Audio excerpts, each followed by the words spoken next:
escuro eu vi a luz brilhar. Mentiras caíram, verdades a me encontrar. Sussurros que ouvi no silêncio da razão. Deixei para trás a prisão da ilusão. Despertei do sono, eu vi a verdade brilhar. Livre sem medo, eu posso respirar. Palavras vazias, promessas no ar. Agora sei quem sou, Ninguém vai me calar. Caminho traçado pelos meus próprios pés. Eu sou o meu guia, nada mais me detém. despertei do sono, eu vi a verdade brilhar. Livre sem medo, eu posso respirar.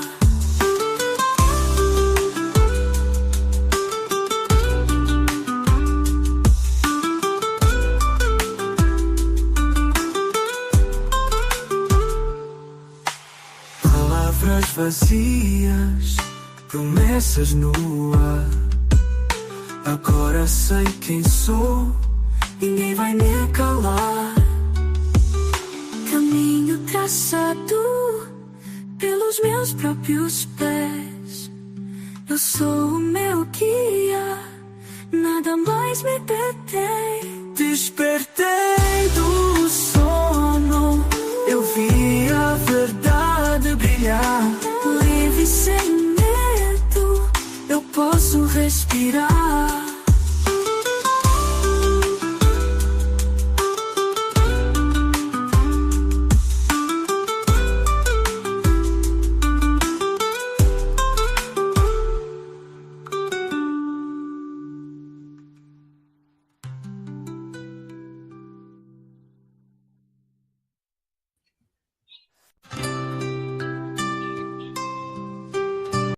Olá, uma boa noite, uma boa tarde, um bom dia a todos vocês, família querida do canal Adriano A Voz dos que não fala. Agora sim estamos aqui. Bem-vindos ao nosso canal, ao Conte-nos a Sua História. Mudamos de plataforma, aí ela conseguiu entrar, tá bem?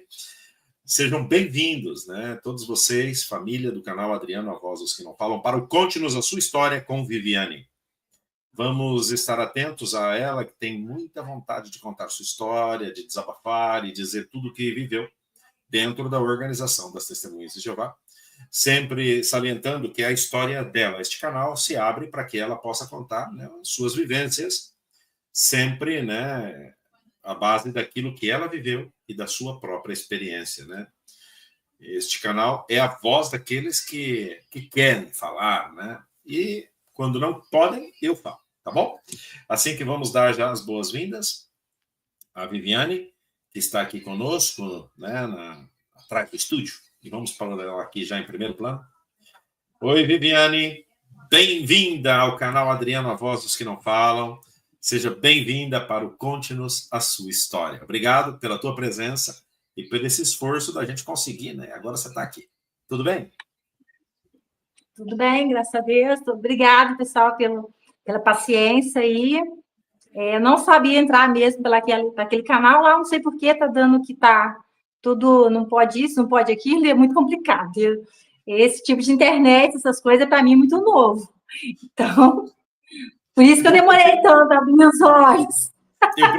Eu prefiro a outra plataforma, que essa daqui é muito limitada. Às vezes ela cai, podemos ter problemas, né, com a transmissão, mas eu espero que não, né? Agora, se acontecer, a gente vai ter que tentar um jeito de entrar pela outra ou marcar outro dia, eu que sei. É só me ensinar, porque eu não entendo nada. Eu vou mandar um print dela quando eu tiver. Eu devia ter mandado um print para você, para, tá assim. Como é que faz agora? Viviane, nós estamos hoje aqui, né, todos aqui expectantes para saber um pouquinho de você, né, saber da tua história. E este canal hoje, né, é a tua voz. Então, a gente espera que você se sinta em casa que você possa, de uma maneira, né, que você se sinta bem, que você também não fale nada que te comprometa, né? Você fale aquilo que você realmente acha que você deve e quer falar. E este canal é a tua voz. Assim que nós queremos saber um pouquinho de você, sinta-se livre de contar a tua experiência e a tua história. Hoje, o Conte-nos, a sua história é com Viviane Pontes. Bem-vinda, querida. Pode contar a tua história. Como foi o teu contato com as testemunhas de Jeová? Ó, primeiro quero agradecer a todo mundo na live, quero dizer para vocês que tem umas amigas minhas que queriam entrar, mas eu não consegui passar o link para elas, então elas provavelmente vão ver depois, né? Então eu vou já dar um oi para elas aí, que provavelmente vão entrar depois. Então, para todo mundo, boa tarde, em primeiro lugar, né? Para você, Adriano, também, boa tarde. Eu vou tentar ser bem assim, bem rápida, porque a história é bem longa, sabe? É muita coisa. Então, eu vou contar basicamente a minha história, mas muitas coisas aconteceram entre mentes, então não vou entrar muito em detalhe, tá? Que é muito complicado. Mas eu vou começar assim, eu nasci. Só começa assim, eu nasci. Começa bem, eu nasci! Pronto. Aí eu nasci, o que aconteceu? Quando eu nasci, eu já tinha uma coisa estranha em mim, que é que eu vi uma índia no meu peso. Pronto, aí isso já começa, né? É espírita. Não, não sou espírita. Mas eu contei para minha mãe, tem uma pessoa, né? Eu falei mais ou menos para ela como é que era, né? Essa espiritual, alguma coisa que estava lá. E aí eu perguntei para ela, mas tinha penas e tal, e ela pegou e falou assim, deve ser uma índia. Então, eles falaram que era uma índia, colocou na minha cabeça que era uma índia, então ficou como se fosse uma índia, tá? Mas aí depois, né, tudo bem, passou, cresci, né, e tudo. Aí sofri aquilo que a gente não pode dizer nas lives, né, mas... Abuso de pequenos. Abuso de pequenos. Foi abuso na minha família. Então, assim, bem pequena, sofri um abuso. E aí, eu já era uma criança já diferenciada das outras, né? Por causa de ter sofrido esse abuso. Mas, com quantos quando minha mãe ficou sabendo... Com quantos anos você sofreu o abuso? Que eu me lembro foi com 8 anos. Mas como eu vou deixar bem claro para vocês o que é você sofrer um abuso aos 8 anos. Imagina que menor, né? Vamos dizer para você o que é um abuso com uma criança de 8 anos, para você entenda o final dessa live. Uma criança de 8 anos não sabe que é um abuso. Ela não sabe. Porque ela é uma criança. Para ela é afeto. Entendeu? É uma forma de afeto. Ela não entende que é abuso. Ela entende que é um afeto. Normal, né? Então, até então, quando você entende que é afeto, você não entende que aquilo vai te causar alguns danos futuros, né? Algumas sensações que a pessoa vai passando por causa de não ser totalmente sem ter encostado em você, né? É um pouquinho diferente. A criança que ela sente o abuso, o que acontece com ela? Ela tem vontade de fazer xixi. E ela não sabe o que é isso. É uma vontade de fazer xixi toda hora, e ela não sabe, ela vai no banheiro, não resolve. E ela não sabe o que é o abuso, entendeu? Não tem como uma criança saber. Então, se ela não sabe como é que ela vai contar para o papai, para a mamãe, ou para o tio, para a vovó, para alguém, se ela não sabe o que é um abuso, ela não conta. Então, primeiro, ela não vai contar, ela vai ficar caladinha até que ela descubra que ela foi abusada. Entendeu? Então, aí está o ponto. Segundo ponto, não se faz na frente de nenhuma testemunha. Nenhuma. Isso é totalmente ilógico. Você vai pensar que o abusador vai fazer, eu vou fazer uma coisa daquela pessoa ali, que legal. Não, não. Então, você nunca vai passar por isso na frente de ninguém. Uma coisa importante que deve se matizar é que aos 8 anos você sofre um abuso, mas você não era testemunha de Jeová ou era testemunha de Jeová? Quem foi que te abusou? Então, eu era uma vítima de abuso que ainda não era testemunha de Jeová. Começa por aí. Eu era uma vítima e eu estava buscando o quê na religião, então? Segurança, né? Se eu era uma vítima, eu queria um lugar que me desse segurança. Entendeu? Porque eu não tinha pai nem mãe nessa época, quando eu servi Jeová. Mas, com 8, eu sofri o abuso. Aí minha mãe foi internada, ficou um tempão internada, eu fiquei de lar em lar, sem parente, de casa em casa. E uma dessas que me adotou, que ficou comigo um tempo, eu fiquei bastante tempo, foi numa escola católica. Foi uma Sim. freira que me pegou, é uma irmã católica, e ela era a Regina, não sei se ela está viva ainda, e ela me adotou um tempo na igreja. Entendeu? Eu fiquei lá um tempo, tipo de irmãs. Sim, elas Meu cuidavam de sonho você. era ser... Aí é o segundo ponto. Aí é o segundo ponto interessante também. Se você é abusada, entendeu? Se é abusada, qual que é a tendência do abusado, da pessoa que é abusada? Ser promíscua. Será que isso é verdade? Não é verdade. Outra mentira. Tá? Olha os pontos. Mentira, quem diz que todo abusado vai ter uma tendência. Não é assim que funciona. Depende da pessoa que cuidar. É bom que você diga que nem todos. Pode acontecer? Pode, mas não pode generalizar, porque cada pessoa é um mundo e cada pessoa encaixa de uma maneira diferente o trauma, né? Esse crime que se comete. Então, e não é só por causa do trauma, tem uma maneira depende do seu círculo. Depende do seu círculo. Então, não é culpa da criança, é culpa do círculo. Inclusive, claro, a pessoa que não é abusada, ela pode estar num círculo e ela se tornar promíscua. Então, isso é geral, independente do abuso. É isso que tem que se colocar. Não é porque sofreu abuso. Entendeu? Não é. É o contrário. É mais ao contrário. É mais ao contrário. Esse assunto, de vez em quando eu vou pontuar alguns assuntos aqui que eu acho importante. Então, para que nós possamos ir por um caminho que você possa se desenvolver de uma maneira que todo mundo te entenda, né? Porque você acaba de dizer, a criança não é culpada. É óbvio que a criança não é culpada. Seria um louco, um desequilibrado mental dizer que a criança é a culpada. Então, isso você está matizando por quê? Porque provavelmente você se sentiu culpada quando foi abusada, mas os seres humanos que não sofremos isso e que somos razoavelmente normais, sabemos que a criança não é culpada e nunca pensamos que a criança é culpada. Quem diz que uma criança é culpada são enfermos mentais ou pessoas criminosas. Esses pensam que as crianças são culpadas, que deveriam não existir pessoas assim. Mas as pessoas assim. E as crianças abusadas sempre têm esse sentimento de culpa, de sujeira, de que está sujo, ou que é culpado. Isso sim, eu escutei muitos relatos. Pode continuar, querida. Então, na verdade, o que acontece? A criança, se ela tiver um círculo que apoia ela, que não vai chegar a esse ponto, entendeu? Até a minha amiga está mandando aqui uma mensagem. Cadê o link? Não é questão do link, é só você falar para ela. Entra no canal Adriano, a voz dos que não falam. Eu falei para elas, mas elas falaram que eu falei que ia mandar o link. Eu mandei o link, só que o link não entrou, entendeu? O link não é aquele mais, mudou. Então, deixa eu te mandar, né, o link correto. Espera que eu te mando. Aí você compartilha com elas, tá bem? Mas tem como eu entrar? Aí eu aperto só nesse pause aqui e continuo, né? Na live.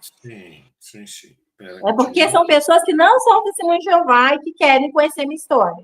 Entende? Que eu falei para elas, elas não são testemunhas de Jeová, mas elas querem conhecer o seu canal. Acabo de te mandar um novo link, tá bom? Tá, deixa eu ver se eu consigo compartilhar com ela. Aí você aguarda um pouquinho aí, tá? Claro.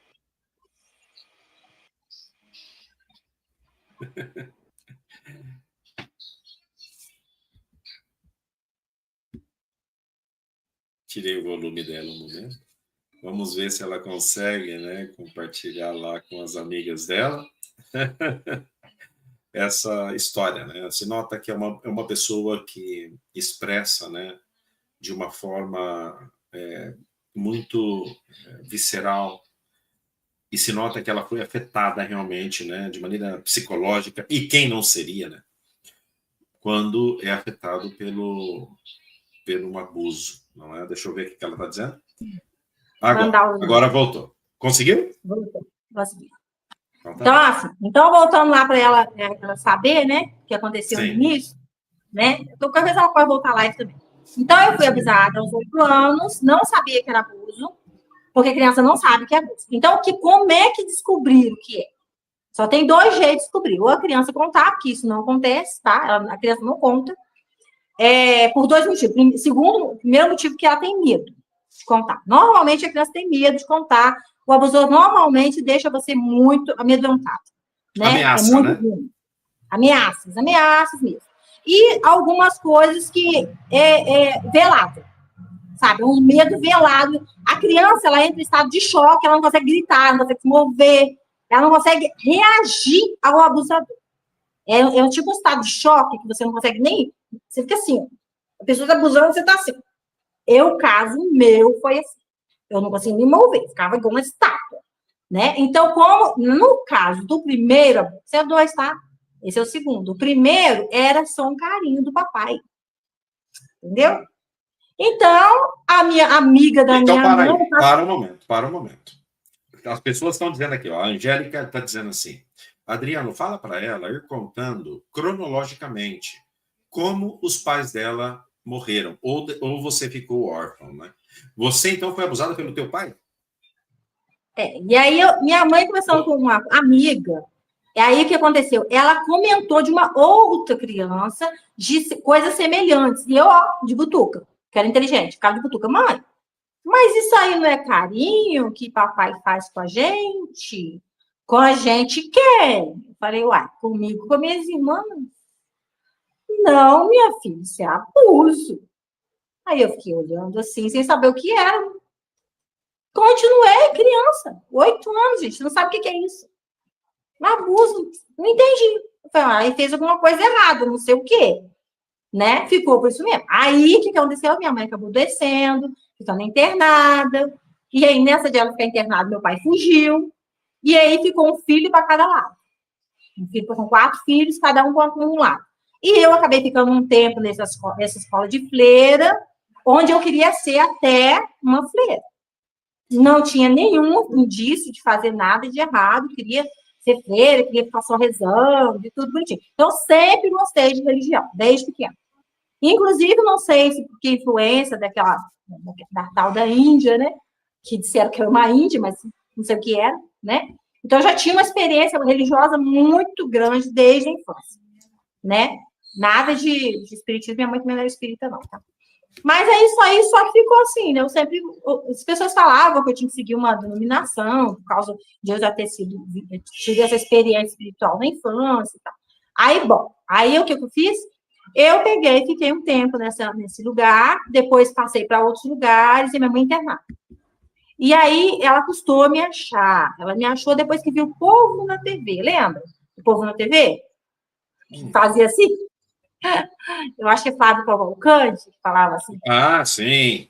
Lembra? Flávio Cavalcante, antigo, hein? E eu nossos comerciais, por favor. Falar nossos comerciais, por favor. Lembra? Então, eu Flávio Cavalcante, através desse programa de televisão, o porteiro do apartamento onde eu estava entrou em contato com o Flávio Cavalcante e falou: a menina está aqui. Eu estava perdida. Perdida, porque a professora da escola me tirou da escola, não entrou em contato com a escola, saiu da escola, foi para outra cidade, para outro local, e aí eu fiquei perdida, ninguém me achava. Aí esse pessoal conseguiu me descobrir através do porteiro do prédio. Minha mãe chegou lá, eu vi minha mãe de novo, minha mãe já estava baixinha, quer dizer, eu tinha crescido, minha mãe já estava baixinha, pequenininha, magrinha, eu já tinha crescido, ela me pegou. E me levou para Campos do Goitacazes, onde foi a segunda experiência maravilhosa do dia, né? Então, aí fui para lá, fiquei também na casa dos outros, de um lado para o outro, até que eu tive uma irmã minha, que era adulta, e eu era infante, eu era criança, mas ela tinha tido um neném. Aí falaram, não, pega a sua irmã, tadinha, primeiro ela te ajuda a olhar o menino e tal. Aí eu fui como babá, praticamente, né? Não como filha da casa, nem como irmã dela. Recebi outros tipos de tratamento, nada bom da parte dela, mas eu amava ela porque era filha da minha mãe. Então, eu pensava assim, eu vou dar carinho para ela porque é como se fosse minha mãe, né? Mas aí, quando eu cheguei lá, eu fui lá com 10 anos de idade. A senhora que cuidava dos filhos todos, que era a tia deles, porque a mãe deles morreu, começou a estudar a Bíblia. Ela começou a estudar a Bíblia lá, e aí eu comecei a ver ela estudando a Bíblia e eu queria saber. Aí a menina falou assim, eu falei assim, mas ela falava assim, não sei o que é Jeová. Eu falei, Jeová? O que é isso, Jeová? Ela falou, não, Jeová não, o que é isso não? Esse é o nome de Deus. Ela tinha 9 anos, eu 10. Ai, Deus tem nome, que legal. Aquilo cresceu meus olhos, eu conhecia Deus, mas por Deus, que legal. Que não. Vamos estudar a Bíblia comigo? Vamos. Aí comecei a estudar a história da Bíblia. Com 10 anos, né? Comecei a estudar a Bíblia da Testemunha de Jeová. Aí ia na reunião, aí ela me levava no campo junto, frequentava as reuniões direitinho com ela. Só que passou o tempo, eu completei 13 anos. Ela saiu da casa, foi embora com a filha dela. Eu não entendia por que ela foi embora, mas ela foi embora. Aí começou o segundo abuso do meu cunhado, marido da minha irmã. Essa segunda, ele não, ele era sobrinho dela, que era testemunha de Jeová. Sim, ele era sobrinho de uma testemunha de Jeová. Sobrinho de uma testemunha de Jeová. E ela, pensei, não deve estar sabendo de nada, né? Não deve estar sabendo de nada. Ela foi embora, não falou nada, não deve estar sabendo de nada. O que está acontecendo comigo? Então, eu sem saber ninguém, eu sem contar, porque aí eu já sabia, porque aí me falaram do papai, eu entendi mais ou menos, né, o que era aquilo. Aí eu falei, tá acontecendo de novo. E aí eu estava, acho que é sua juventude, já estava estudando, porque eu estava com 13 anos, né? E aí falava que não pode adultério, né? Então eu olhava aquilo, meu Deus, é um adultério. Ó, entendeu? Eu não sabia, ainda não entendia muito bem que era um abuso. Eu pensava que era adultério, porque ele estava fazendo coisas comigo, sendo que ele tem esposa dele. Entendeu? Mas aí, o que eu fiz? Com 13 anos, eu comecei a dar problemas psicológicos, né? Comecei a dar um problema, aqui dava uma dor muito forte na minha nuca, e aí eu começava, as coisas caíam no chão, as coisas que eu segurava caíam no chão. Eu tinha problema na garganta, que ela foi o sangue, chama febre reumática. Essa febre reumática, ela me causava, acho que é Kênia o nome da doença. Estranho o nome, né? Kênia. E aí, eu até achei estranho esse nome, não sei nem, eu consegui lembrar agora, muito difícil lembrar. Acho que é Kênia mesmo. Aí, essa doença, o que ela faz? Ela faz você fazer isso aqui, ó. Entendeu? Não só aqui, no braço também, e na perna também. Então, eu pegava as coisas e as coisas eu não conseguia segurar, soltava, entendeu? Caía no chão. Aí, ó, apanhava. Aí, por que começou tudo isso? Eu estava sendo abusada e aquilo também estava me afetando muito. Aí, o que eu fiz? Eu falei, se eu contar para minha irmã, ela vai me matar. Eu já me odeio mesmo, né? Eu queria que ela me amasse, ela me odeia. Se eu contar para ela, vai piorar a situação. O teu cunhado te abusava? Meu cunhado. Então, o que eu fiz? Eu peguei e tentei. Repete para mim, quantos anos você tinha? 15? 13. 13. 13 para 14 anos, né? Assim que a gente passa de mocinha, idade de mocinha, foi nessa mais ou menos essa faixa etária. 13 para 14 Mas uma pergunta, e tua irmã não notava? Não percebia nada? Ela percebia que eu estava nervosa, que eu estava balançando, que eu estava fazendo isso e aquilo, e me batia. Falava para todo mundo que era louca, que eu tomava Gadernal, por causa a doença tem que tomar Gadernal, tá? Ela é neurológica, você treme os braços, a mão, a boca, então eu tinha que tomar Gadernal, por causa da doença, do Kênia. Entendeu? Então, eu tomava esses Gadernais, só que aí o que aconteceu? Quando ele começou esses abusos, eu não via a gente contar para ela, o que eu fiz? Eu tomei o Gadernal todo, para me matar. Foi a primeira vez que eu quis auto-extermínio.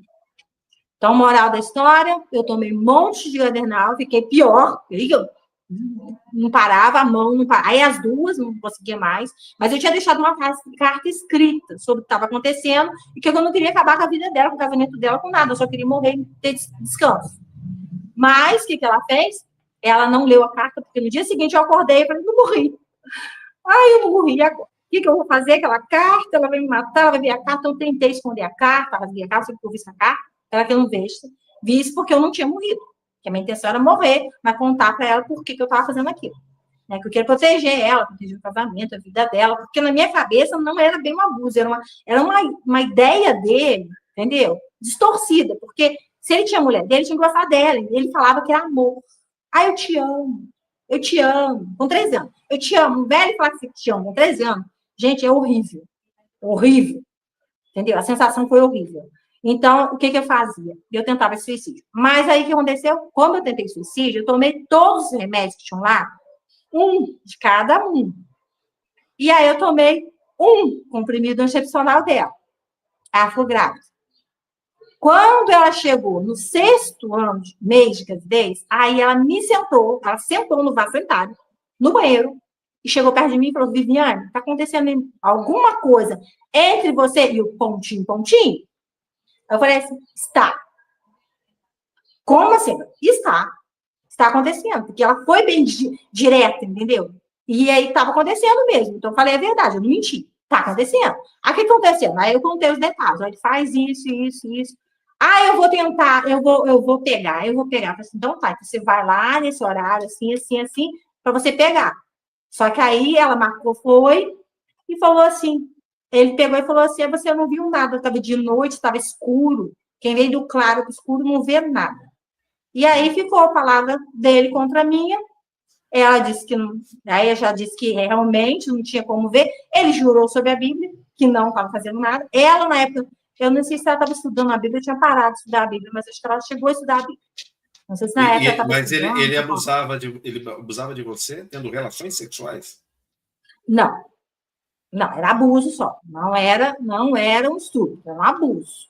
Ele só carícia, entendeu? Não tinha chegado às vias de parto. Era carícia. Mas eu me sentia É abuso igual, hein? É abuso igual. Horrível. Eu ficava assim, eu não conseguia gritar, eu ficava assim, oh, meu Deus, o que ele tá fazendo? Morrendo de medo. Então, é muito difícil falar. E aí, quando eu contei para ela, ela tentou tirar da minha boca, mas ela foi muito ignorante. Ela tentou tirar o que estava acontecendo. Só que ela falava, fala! Ele faz isso, ele faz aquilo, eu ficava assim. Não conseguia, não consegue, não sai. Eu só ficava assim. Aí ela queria gravar em áudio. Eu falando sim, não. E eu não conseguia. Sabe? Então não tinha vídeo igual temos agora, que é muito mais fácil, né? Não tinha isso. Então eu ficava presa. Mas, o que aconteceu? Aí, no final das contas, rolou um monte de coisa. A amiga dela falou com ela. Aí ela me levou para casa da amiga dela, no Rio. Aí chegou lá, a amiga dela disse, não, você devia você ficar com essa pessoa tem muita condição financeira, você vai fazer sua vida, você deve ficar com ele sim, que não sei o que. Eu falei, só olhei assim, tu é amiga dela? Tu tá me incentivando a ficar com o marido dela? É isso mesmo? Ela, não, mas eu sou mais amiga dele do que dela. Eu só olhei assim, gente, eu sou mulher velha, eu sou uma criança, você que não tá vendo que é um abuso? Você que tá errado o que ela tá falando comigo? Eu só fiquei assim, tá, eu vou ficar, fiquei só assim. Eu fiquei assim agora, ela falou que é mais amiga dela do que dele. Se eu falar que eu não vou fazer o que ela tá falando, será que ela vai me humilhar, me pôr na rua também? O que vai acontecer comigo? Se eu disser que não, que eu não quero? Porque aí começou as pessoas me perguntar, hein, Viviane, se você quiser, a gente apoia. Todo mundo falava isso. Ninguém perguntava para mim o que eu estava sentindo. Eles perguntavam, se você quiser, a gente... Eu ficava assim, tá, obrigada. Tá, vou querer. Só assim, sabe? Porque eu falei assim, se eu não quiser, se eu disser que não, onde que eu vou parar? Onde que eu vou me colocar? Você entende? Então eu ficava assim, sem saber. E a amiga dela pegou e chamou ela lá e falou assim, olha, você está muito enganada com a sua irmãzinha. Ela não é aqui, porque ela ficou com medo de eu contar, né? Que a amiga dela estava dizendo para me ficar com o marido dela, né? Acho que provavelmente isso que ela pensou, né? Agora ela vai me dedar, né? Aí antes que eu falasse alguma coisa, ela já chegou falando, ela confessou para mim que ela gosta dele, que ela não é essa santa que você pensa, que não sei o que. Aí acabou comigo, e a minha irmã foi acreditou nela, que a amiga dela acreditou amiga dela. Prefiro acreditar na amiga do que eu, que falei com ela dentro do banheiro, que eu estava sofrendo esse tipo de... Se eu não quisesse contar, eu não teria contado. Por que eu ia mentir? Entendeu? Aí a outra já fez a cabeça dela, o que ela fez? Me pôs para fora de casa. E como ele era tutor no papel, tutor, ele pegou, assumiu a guarda, que eu era criança, me colocou num quartinho e eu tive que ficar lá até os 16 anos de idade. Sendo abusada. Aí você acha que não. Aí eu achei ótimo, agora eu mudei a minha personalidade, vou fazer aquilo que está escrito em certo livro, sabe? Que fala. Depois a gente vai falar sobre essa parte. Certas revistas que falam que a pessoa que sofre abuso normalmente vira a personalidade vira outra coisa. E eu não era assim, então eu fiquei assim, então quer dizer que agora eu virei isso? Eu sou um monstro? Eu vou virar isso aqui, vai ser isso da minha vida? Então eu virava tentando toda hora. Aí você chegava lá e via eu assim, né? Quase, né?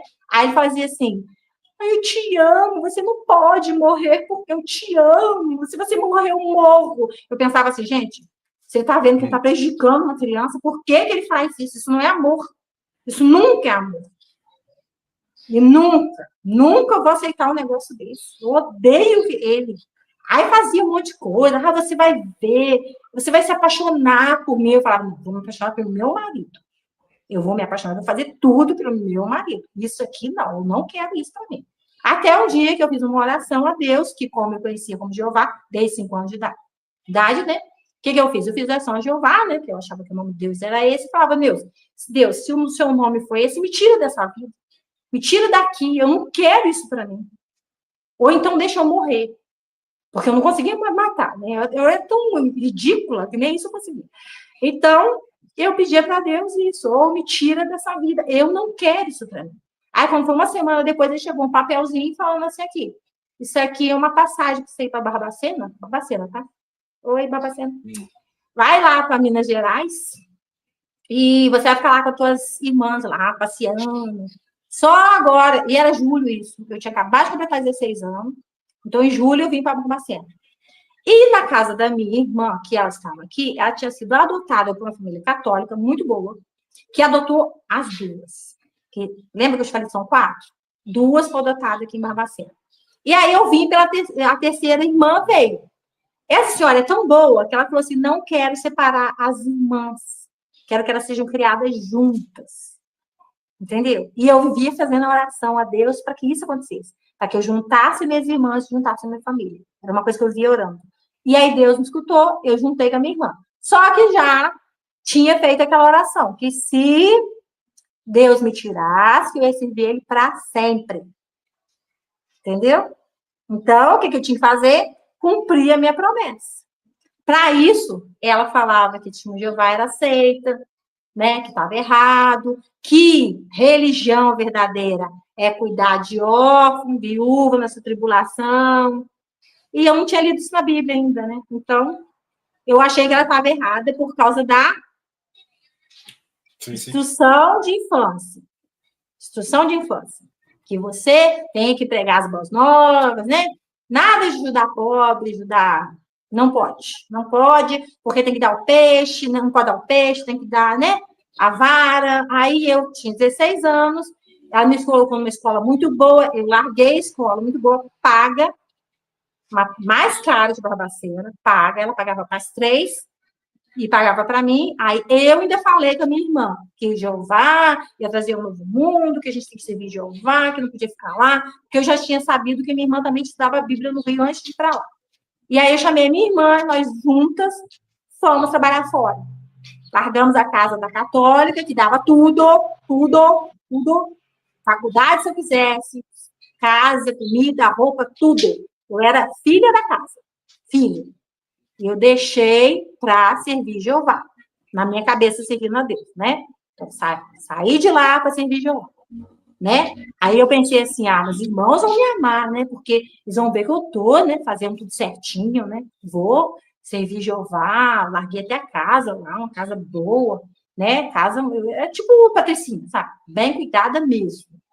E aí eu peguei e saí.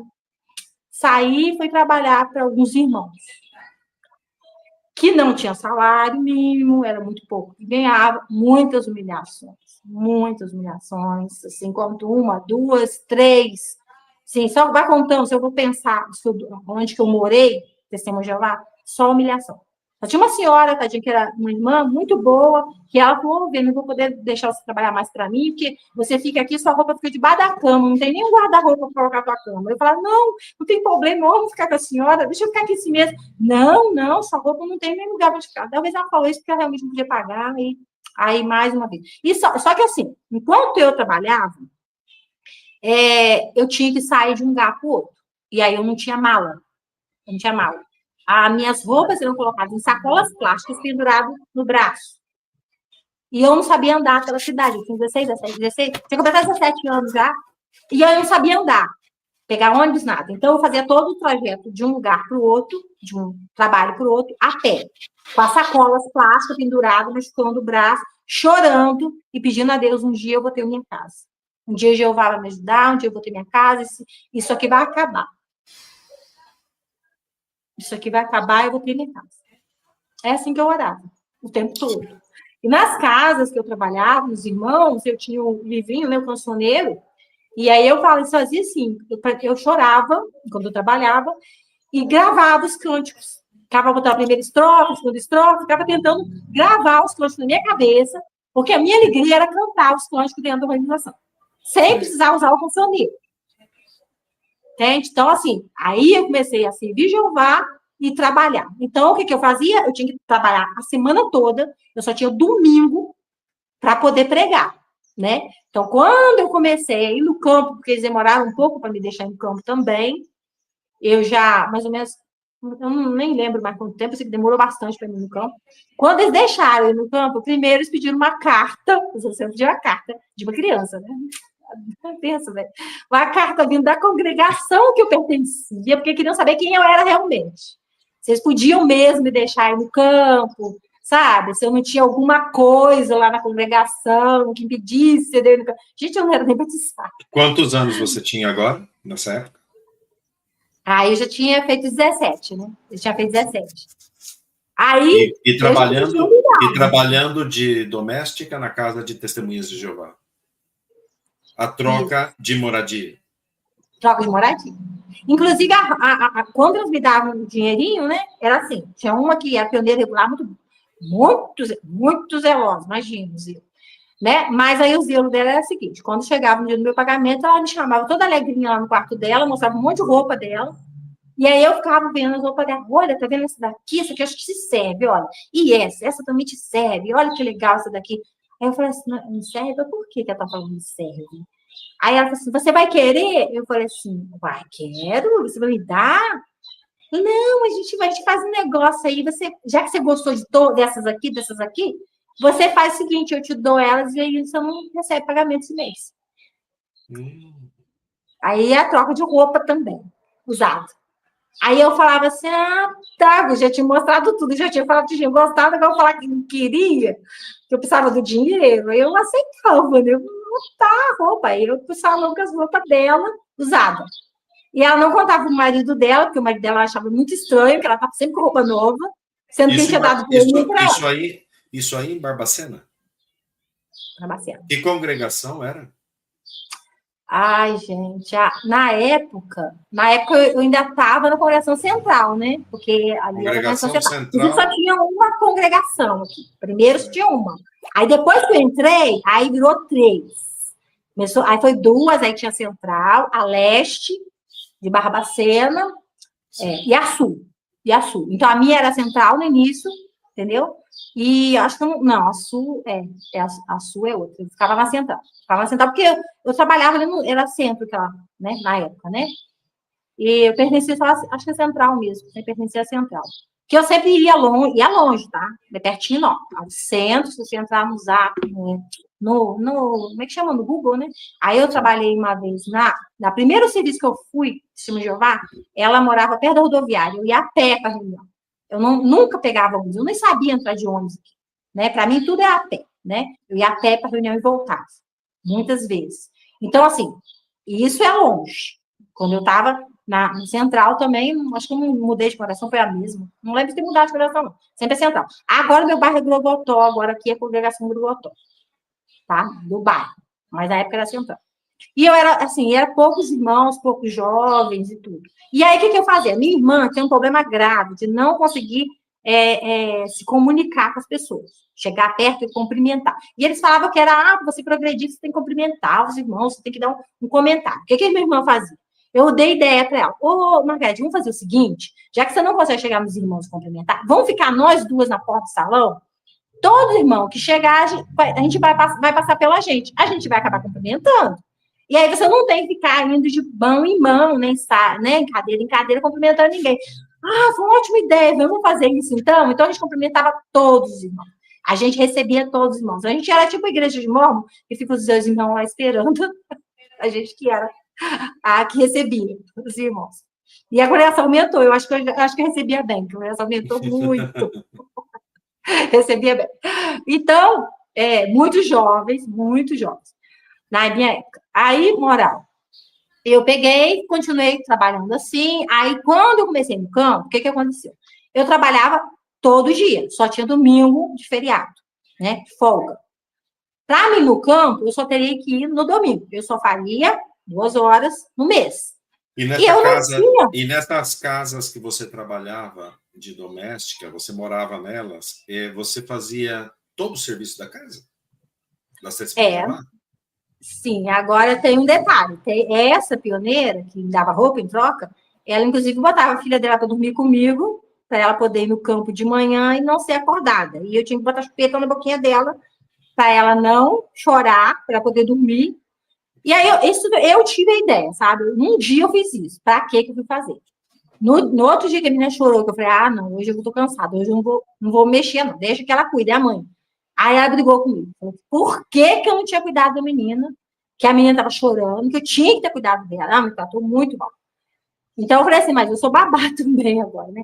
Na casa, ela gostava de cozinhar. Essa cozinhava, mas assim, as outras coisas tudo eu fazia. Mas cozinhar, ela passar, lavar... Não, cuidar de bebê. Inclusive, a menina, ela me amava. Ela me chamava de mamãe Vivi. Ela me gostava de mim. E eu ensinei ela a pedir licença. Aí, um dia, o pai dela estava passando assim, e ela ficou falando com ele, Cecília, papai, Cecília.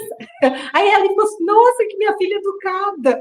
Eu te ensinei para ela. Inclusive, ensinei para ela também as letras, porque tinha uma cama com umas letras desenhadas, e para ela ficar quietinha, eu ficava mostrando, de não sei quem, B, não vou falar o nome, B, não sei quem. Então, ela sabia o nome de todo mundo da família e a letra do nome. Aí ela falou assim, aqui, papai, de papapá, o nome do papai. E todo esse tempo trabalhado era sem registro? Você era uma trabalhadora no negro, né? Ou seja, no mercado negro, né? Isso. Não tinha registro, não tinha nada. E quando eu saí, eu não tinha documentação também, não. Quantos anos você ficou trabalhando assim para Testemunhas de Jeová? Bom, eu trabalhei para Testemunhas de Jeová, eu batizei, aí depois que eu batizei, demorou. Aí eu estava na casa de um irmão, depois que eu batizei, estava na casa de um irmão. Esse irmão falou que não podia mais ficar na casa dele, que ele não ia precisar do meu serviço, por quê?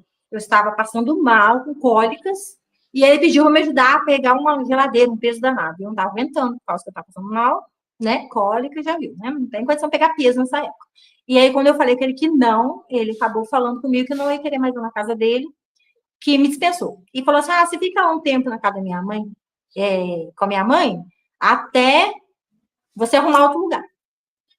Aí eu pensei que a mãe dele também era boa, né? E aí eu quis sair de auxiliar. Vou aproveitar que eu estou aqui, vou sair de auxiliar um pouco. Trabalhar um pouco para Jeová. Aí ela já pegou e viajou. Você queria ser pioneira ou auxiliar? Queria. Eita, Viviane. Achando que ela é boa, que ela ia poder me aceitar, né? Mas de idade, boazinha, eu achei que eu estava lá para fazer companhia para ela, mas na verdade eu não estava. Era só para ficar um tempinho até arrumar outro serviço. Eu realmente arrumei o serviço. Aí depois que eu arrumei o serviço, já falei com a dona, eu vou trazer minhas coisas.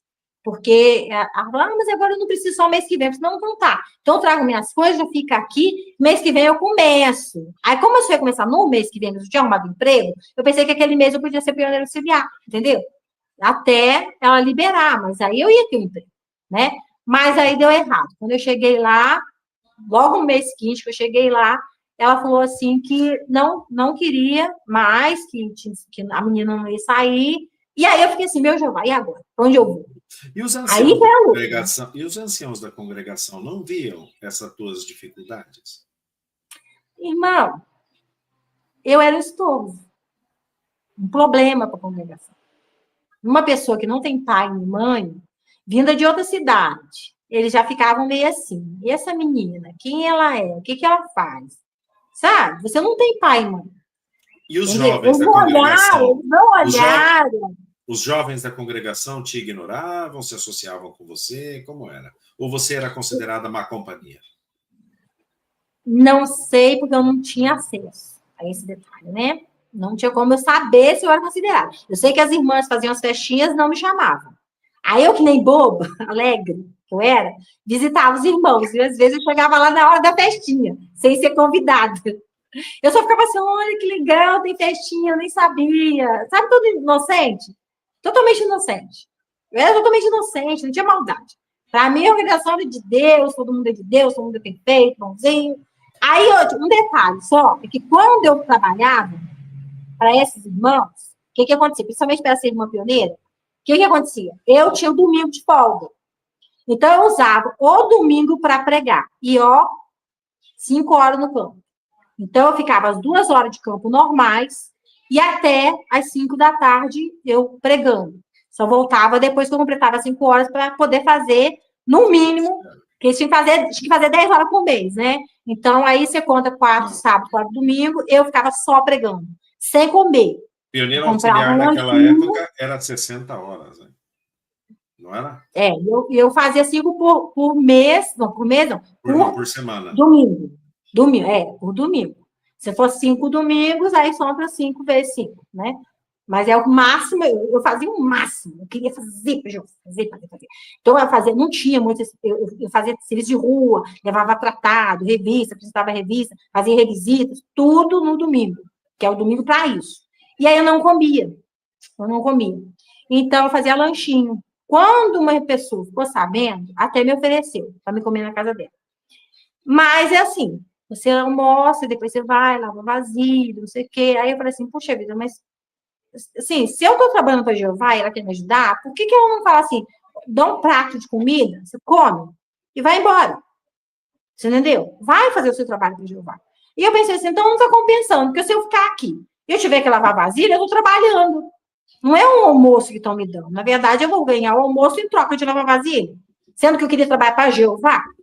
Então, eu peguei, por fim, como eu vi que tinha que fazer essas coisas, e você lava vasilha, almoço demorava, e até lavar vasilha demora, todo mundo comer e tal. Aí eu falei assim, não, eu tô perdendo meu tempo, eu vou trabalhar para Jeová mesmo, vou ficar com meus lanchinhos mesmo, entendeu? Só que isso, sem a dona católica saber de nada. Eu nunca contei para ela os meus perrengues, que eu estava sem roupa, que eu estava sem salário, nunca reclamei de nada com ninguém. Tá? Para mim, Jeová vai ver a imperfeição humana que estão fazendo, deixa. Jeová vai ver, Jeová vai me abençoar um dia. Sempre assim. Sempre pensamento positivo. Entendeu? Nada de reclamação. Nunca reclamei de nada. Sabe? Sempre quietinha. Principalmente para a católica, que eu não queria saber do que eu estava passando, né? Sim. Mas aí, quando eu deixei a roupa daquela moça, aí aquela moça falou que não queria mais, aí eu fiquei perdida. Aí eu olhei assim, meu Deus, e agora? Para onde eu vou? A senhora viajou. Não tinha como eu dormir lá mais. Assim, na hora que eu saí falando que eu ia trabalhar, ela já pegou as malas dela e, foi embora. Foi para São Paulo. E eu não tinha como voltar para lá, e a outra já disse que não queria mais o meu trabalho. E eu estava com as malas na rua sem saber para onde ir. E pensando em Deus. Meu Deus, me ajuda. Aí teve uma moça... E você não recorria aos anciãos da congregação? Dizer, olha, eu estou nessa situação? Eles não ensinam isso, né? Se o irmão for carente, se o irmão for... você tem que trabalhar, filho. Você tem que se virar, vai trabalhar, não tem nada de dar nada aqui para ninguém. Vai pescar seu peixe. É assim que eu entendia, que eu tinha que pescar meu peixe. Com 16, 17 anos, 18 anos, pescando meu peixe, né? Eu mesmo pescava meu peixe. Nada de varinha na mão da Viviane, né? Varinha não. É a Viviane que pegava varinha e pescava. Eu trabalhava para me sobreviver. Sendo que tinha uma católica que podia falar para mim, quando você precisar, volta para casa. Volta, que tem tudo. Você pode estudar, tem escola paga. Minha irmã formou advogada e é professora por opção. Que ela preferiu ser professora do que uma advocacia. Ela disse que se envolve muito com gente criminosa, ela não quis meter com isso, não. Mas ela disse que a criança ela ajuda o próximo. Assim que eu quero só salientar uma coisa, né? Por exemplo, a Cida, você disse, adianta recorrer a ancião? Claro que não. O que eu faço com essas perguntas, a todos que estão aqui assistindo, é mostrar, não só, a minha pergunta não é só com a intenção de que a Viviane responda, não. É que todos os que assistam essas lives se deem conta que as histórias se repetem e que muitas vezes, todos os anciãos são ruins. Não todos são ruins. Mas a grande maioria dos anciãos são orientados pela organização a usar o método desumano de fazer com que a pessoa sobreviva por sua própria conta, ainda quando ela não pode. Por quê? Porque quando uma pessoa precisa de ajuda financeira, por exemplo, da organização, eles fazem um questionário para a pessoa, para saber se a pessoa já fez tudo o que podia e por isso está necessitando de dinheiro. E se um irmão, por conta própria, decide ajudar ou fazer uma vaquinha, é chamado a atenção. Porque eles não querem que faça isso. Porque a intenção da organização é que os anciãos orientem a todos a que o dinheiro vá para a organização e não para ajudar os carentes. Como diz Tiago 1,27, que a religião verdadeira é ajudar os órfãos e as viúvas nas suas tribulações, né? E se manter sem mancha do mundo. Isso é adoração aprovada e pura aos olhos de Deus. É por isso que eu faço essas perguntas, querida, para que as pessoas vejam que esses assuntos passam em todos os lugares. E os anciãos, muitas vezes, o que fazem é olhar para o outro lado, porque para eles é um problema, porque eles sabem que eles não têm respaldo da organização. Então, se um ancião decide ajudar alguém, ele vai ter que tirar do bolso dele. E muitos não querem fazer isso. E outros sim fazem, mas alguns não fazem. A grande Meu maioria. caso, não. Então, pode continuar, querida. Era só aclarar isso aí, esclarecer isso aí. Foi bom, irmão, que já foi ancião, muito tempo, conhece todas as coisas que acontecem lá, tá vendo que eu não estou mentindo, né? Só confirmou aquilo que eu já disse. Foi até bom, né? Porque o irmão está confirmando que eles realmente não se metem. Você está aqui, você quer servir Jeová, você que decidiu, você que se vira. Mas aí o que aconteceu? Nesse dia que essa moça falou, não quero você aqui, você trabalha para mim, eu fiquei na rua. Eu comecei a andar na rua desesperada, já orando a Deus para onde eu vou levar minhas coisas. Falei para ela, eu vou ter que deixar essas minhas coisas aí, porque a dona viajou. Assim que eu arrumar um lugar, eu venho aqui e busco minhas coisas. Porque não tinha nem como pegar as mochilas que eu não tinha para onde levar, né? Que nem era mochila, sacola. Nem dinheiro para comprar mochila eu tinha, ninguém nunca me ajudou nisso. Aí aconteceu o seguinte, uma moça, Senhor Jeová, na época, acho que já era batizada, mais ou menos uns 14 anos, eu já tinha, acho que 17, ela tinha 15, 16, 14, sei lá. Eu sei que ela é mais nova que eu. E ela virou para mim, Viane, você tá aqui, eu não reconheci ela. Não reconheci ela. Foi Deus que mandou. Porque eu não reconheci ela. E ela falou assim, o que você tá fazendo aqui? Vamos lá em casa. Eu falei, não posso, eu tenho que procurar um lugar para me ficar. Então, eu vou lá para casa. Não, eu tô falando sério, é um lugar para me morar. Eu não tenho para onde ir, eu não tenho trabalho. Eu tenho que conseguir, eu vou ter que bater na casa dos outros, eu vou conseguir emprego. Eu ficava batendo de porta em porta. Quer um empregado? Quer um emprego? Quer um empregado? Então, ela falou, não, vamos fazer o seguinte, a minha mãe te ajuda, então. A mãe dela, por ter sido católica muitos anos, já tinha a orientação católica de se ajudar a órfã, principalmente, no meu caso, é uma jovem que estava servindo a Jeová, então ela falou assim, né, vamos na casa da minha mãe, que eu tenho certeza que a mãe vai cuidar de você. Só que eu pensei assim, nossa, mas ela não tem, não, imagina se a mãe dela voltou dentro da casa dela, não vai. Só que realmente, quando chegou lá, eu comecei a ficar preocupada com o horário, tá ficando tarde, eu tenho que ir embora, tenho que ver para onde eu vou dormir, eu não sei onde eu vou dormir. Aí ela falou, não, eu já falei com a minha mãe, você vai dormir aqui em casa, você vai ficar aqui com a gente. Por quê? Eu já falei para ela que você está sem emprego, ela vai cuidar de você. Aí ela chegou perto de mim, a irmã, falou assim, não, velho, eu aprendi uma coisa na igreja católica, entendeu? Que a gente tem que ajudar os jovens, entendeu? Os órfãos, e outra. Eu sou já temporã, tenho 2 filhas, mais novas que vocês, sou temporã. Se eu morrer, eu não ia querer que alguém deixasse as minhas filhas na rua. É assim que ela respondeu. Então, eu vou te ajudar. Então, a consciência católica dela, porque foi a consciência católica, que ela foi anos católica, e humana, não deixou. E humana. Essa foi maravilhosa. Ela está viva até hoje, gente, bem velhinha, assim. Eu vejo ela quietinha, colhidinha, bem velhinha, está viva até hoje. Essa irmã.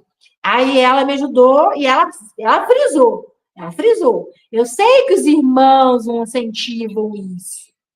Eu sei que lá não sei, mas eu Entendeu? Aprendi que a gente tem que cuidar. E outra, eu tenho 2 filhas. Eu não quero que ela passe por isso. Então, eu vou te ajudar. Então, aí eu fui morar com essa senhora e ela falou: eu vou arrumar para você faxina. Você vai morar aqui, eu vou arrumar faxinas para você. Aí tá. Aí eu fui arrumar faxina para mim.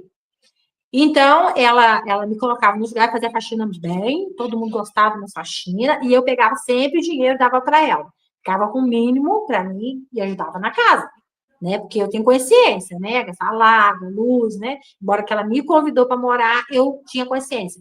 Gastava água, luz, eu não almoçava lá, porque eu almoçava no serviço, mas domingos eu estava lá, então almoçava. Então, eu sempre dava uma ajuda para ela na casa, entendeu? Eu sempre tive consciência disso. Mas me tratava como filha da casa também. Essa sim, tinha amor de verdade. Essa era especial. Essa irmã é totalmente especial. Entendeu? Inclusive, ela parecia com a minha mãe. Então, eu olhava para ela e chamava ela de mãe. Ô, mãe. Sabe? Ô, amor. Aí tá. No casamento do filho dela, mais velho, aí eu conheci o meu marido, que eu me casei com ele, porque eles fizeram a festa num local, tipo um clube, mas a moça era Testemunho de Jeová, o rapaz, o filho dela ainda não tinha batizado, mas aí ela falou assim: você vai no casamento do meu filho, você vai contar um príncipe encantado lá. Ela ainda falou brincando, assim. E realmente eu fui no casamento do filho dela e conheci o meu pai do meu filho, né? E ainda é Testemunho de Jeová até hoje, né? Ainda tá lá no salão. Mas, assim, antes ainda, não, é isso mesmo. É antes um pouco disso acontecer, dela fazer isso, do casamento, tinha acontecido uma treta. E nessa treta, eles me enrolaram na treta, e a menina ficou com raiva de mim, ficou chateada, e falou assim: ah, você tá falando isso, mas então você tá indo lá em casa. Como é que você tá morando lá em casa? Eu falei assim: ó, mas você não devia fazer isso. Eu chamei a atenção dela. Ela não gostou, ficou chateada comigo. Eu falei: pronto, não tem pra onde ir. Aí, o que eu fiz? Eu falei assim: bom, eu sei que eu não morro com essa porcaria desse remédio. Ela vivia falando: você tem que tomar Lexotan, sei lá. É o nome de um remédio lá, que eu não lembro mais o nome. Você tem que tomar esse remédio, você fala demais, você fala muito, você tem que tomar remédio, você fica calminha. Aí ela me deu os remédios para me tomar. E aí, nesse dia, eu tinha levado meu remédio junto, né, para me tomar na hora certa dentro do salão. Mas aí, o que aconteceu? Teve essa treta lá, eu peguei, fiquei assim: pronto, agora eu não vou voltar para casa dela, porque é o que ela fez. Ela brigou comigo, né? Até no direito, porque talvez eu devia ter ficado quieta, não devia ter me chamado a atenção dela pelo que ela fez, mas eu fiquei sem saber para onde ir.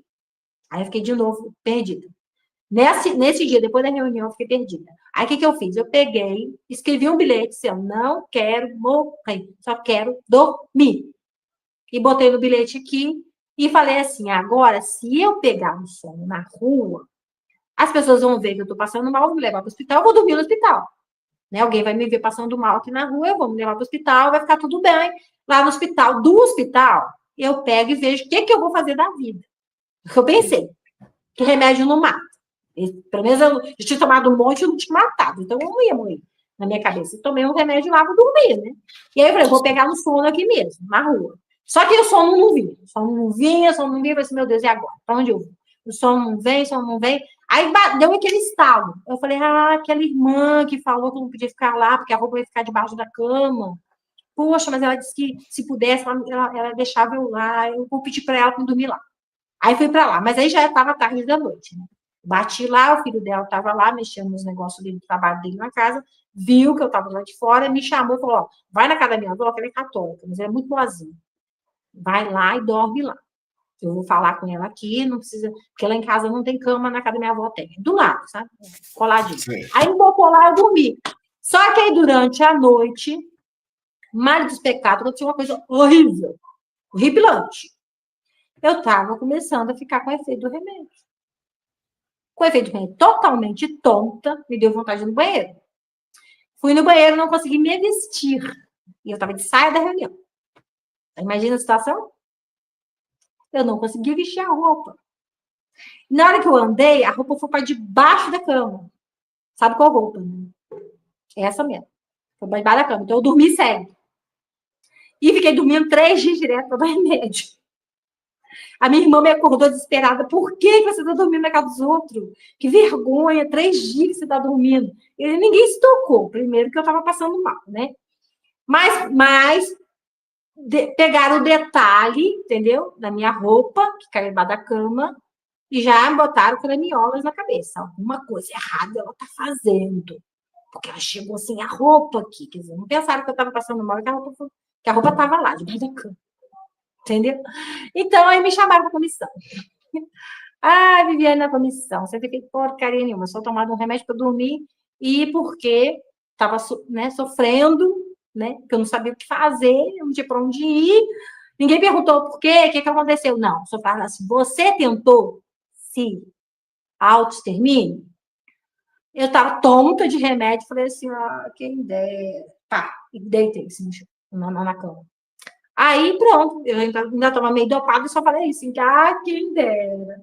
O ancião que ouviu essas palavras minhas, guardou a palavra, de eu tonta ainda de remédio, e levou eu para a comissão. Você tentou auto-extermínio, não se pode, então você... Não, irmão, não era auto-extermínio, irmão, está escrito no papelzinho, eu só queria dormir, eu não tinha onde dormir. Eu tinha ficado chateada com a menina, que é dona da casa, como é que eu vou dormir na casa dela? Tentei explicar. Não. Assim, quem toma remédio para dormir, a gente sabe que a morte é um sono. Você tentou, sim. Entendeu? Você tentou, sim. E se você não confirmar isso, a gente desassocia. Se você não confirmar o seu auto-extermínio, a tentativa, você vai ser desassociado. Aí, imagina, para onde eu vou? Eu fiquei assim, agora eu estou fazendo tudo para servir a Deus. Já saí da casa da dona católica, eles incentivam você a afastar das pessoas com ostracismo, né? De fora, então eu ia lá de vez em quando para agradar ela, para agradecer ela tudo que ela fez por mim, mas eu não tinha condição psicológica de voltar para lá. Eu pensava, muda, se eu voltar para lá, é o nome de Jeová. E ela falava assim, mas você foi ostracizada? Você está sendo humilhada? Está sendo desassociada? O que está acontecendo nessa igreja de vocês? Entendeu? Eu ficava pensando que uma católica ia pensar disso. Deles me desassociar. E eu falei assim, agora, então eu vou ter que confessar um crime. Entendeu? Que eu não cometi, que eu não queria morrer. Se eu quisesse morrer, eu tinha tomado tudo quanto ar e bebida alcoólica, sei lá, né? Porque eu já vi que não conseguia. Eu já tentei várias vezes, não conseguia. A única coisa que você fica é dormindo direto. Entendeu? Só dorme. Entendeu? Aí eu sabia que eu só dormir, eu queria era dormir mesmo, então.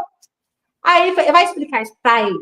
Não vai explicar. Eles simplesmente colocam você na situação. Aí eu não podia comentar mais, que era alegria minha, já que eu via trabalhando, era campo no domingo e pregar e comentar. Eles te fizeram uma repreensão.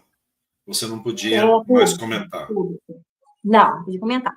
Foi depois dessa repreensão, dessa história aí, que eu conheci o pai do meu filho. Que quando ele me conheceu, eu já estava repreendida. Entendeu? Eu já estava repreendida, mas por causa disso. O motivo era esse. Entendeu? Eles entenderam que realmente era auto-extermínio. Aí, o que acontece? Eu peguei, sem poder comentar, comecei o namoro. O namoro, na opinião dele, podia passar a mãozinha aqui, sabe? Aqueles namorinhos. Bom, né? Namorinho bom. E eu, né? De novo, né? Meu Deus do céu. Que tá com a mão. E agora? O que eu faço? Pode isso, meu Deus? Jeová, pode isso com a mão? Um brinho? Aonde? Pode esse tipo de relacionamento? Eu falava para ele, mão na cintura, mas pode namorar, beijo na boca, isso pode? Aonde a sua congregação pode isso? Para mim, isso não podia namorar fazer isso. É só para eu pegar na mãozinha. Não tem nada a ver, não. A gente vai casar, não tem nada a ver, a gente vai casar. Só que chegou um ponto que eu falei para ele, não vou contar para os anciãos, eu não quero, minha consciência está pesada, porque eu não gostava da coisa errada. Eu não vou contar para os anciãos, eu vou reunir os irmãos. Não precisa, a gente vai casar. Não, vou contar para eles, não tá legal para mim. Você não consegue, você continua a mesma coisa, eu pedi para você parar, você não para, você acha que é normal, e para mim não é normal, minha consciência, eu vou casar com consciência pesada. Eu não quero casar com consciência pesada, então eu vou falar com eles. Vou chamar a reunião. Aí, na última vez que eu falei com ele, já reuni com eles. Já falei que eu vou conversar com eles. Aí, não, pode deixar que eu falo com eles. Eu vou conversar com eles, deixa que eu converse, fique quietinha, fica tudo bem. tá bom, você vai ficar aqui? Ah, você vai falar com eles? Tipo assim, bem no Gogó da Ema, sabe? No Gogó da Ema, assim, na porta de entrada, ele falou, deixa que eu falo. Aí eu pensei, fiz meio constrangedor também, né? Falar que o namoro tá meio pra frente, né? Então, deixa ele falar, né? Eu tô meio com vergonha também de falar isso, né? Achei que ele ia sumir, né? Porque, né? Ele tá pra frente, né? Então, eu achei que ele ia sumir a parte dele. O que ele fez? Ele só chegou para os anciãos e falou assim, irmãos, eu chamei vocês aqui, eu resolvi, aí já mudou a história. Ele que resolveu, ele que chamou, ele que resolveu. E eu só, não, peraí, resolveu? Tá, botando um pouquinho, né? A história é meio contrário aí, mas até aí tudo bem, né? Importante que tá contando, né? E não precisa ficar limpo. Aí então, porque você sabe, né? Quando a mulher não é virgem mais, o que acontece? Desse jeito. Quer dizer, me humilhou. Porque eu não era, por causa de abuso, eu não era uma promíscua. Eu não queria ser promíscua. Tanto que eu queria contar. Mas aí, desse jeito que falou, os irmãos ainda cortaram e falaram assim, Viviane, então o que a gente vai fazer com você, né? Porque você já está proibida de comentar. A gente não tem mais nada o que fazer. Só se a gente desassociasse agora, né? Aí ele cortou e falou, não precisa saber porque eu vou casar com ela. Vou casar com ela, não precisa associar ela. Quer dizer, aí eu, de novo, beiramos a associação aí por causa de namoro. Sendo que eu não queria aquele namoro daquela forma. Eu tinha falado que eu não queria daquele jeito. Aí, moral, peguei, esperei e falou, só que você vai voltar a comentar só na congregação que você vai. Você não vai morar aqui mais, você vai morar em Lafayette, né? Então você vai para lá. Lá na sua congregação você volta os privilégios. Até você casar, você vai ficar sem os privilégios. Beleza, só que quando eu saí de lá, eu fiquei com tanta raiva. Eu falei assim, mas o que é aquilo que você falou para eles? Você tá careca de saber que não é assim que foi. Eu tô cansada de falar para você que não era para chegar a esse ponto. Eu não gosto desse tipo de coisa. Como é que você fala assim, como se eu fosse, tipo assim, eu que sou a vilã, né? Tipo assim, ela que não é virgem mais. Ela que tá me abusando, né? Sabe, eu me senti um nojo. Eu falei assim, eu não vou casar com você mais. Ele segurou no meu braço com força e falou, e o nome de Jeová? Pronto, aí mexendo com o ponto saco, né? O nome de Jeová não pode sujar, e a dona Luz vai ficar sabendo que o nome de Jeová não sei o quê. Eu falei, tá, eu peguei e falei assim, tá, deixa pra lá. Aí aceitei o casamento. Só que aconteceu mais um detalhe. Na hora que eu estava fazendo as faxinas, eu consegui uma faxina tão boa que a moça falou assim, você vai fazer faxina para mim direto. Então, não precisava nem pegar outra faxina. Só precisa pegar outra faxina. Eu vou te dar um tanto bom. Então, ela me deu um salário bom para me fazer faxina para ela direto. E ela era de picar. Picar aqui em Barbacena. Então, ela era muito boa comigo, muito legal. E ela não era time de Jeová. E essa não era time de Jeová. Me dava todos os meus direitos. E aí, ela falou, olha, eu vou te dar de presente de casamento um vestido de noiva. Olha a surpresa que eu tenho para você. De uma moça bem picar. Imagina o vestido, né? Que maravilhoso que vai ser esse vestido de noiva. Foi aí que eu fiquei, então, eu sei que eu não tenho dinheiro para comprar nada, eu não tenho dinheiro para festa, eu não tenho dinheiro para chovar, não tenho dinheiro para nada, mas o sonho vai ser realizado. O sonho, que aquela senhora católica, que logo que eu cheguei lá, falou, Viviane, vou tirar você da boca do leão, e eu quero te ver casada de véu e grinalda. Você vai casar de véu e grinalda na igreja. Era o sonho dela, católica. Assim que ela me adotou. Tá? Otimamente, me adotou muito bem. No final, eu peguei, achei assim, mas vou casar no salão, vou convidar até ela para o casamento, né?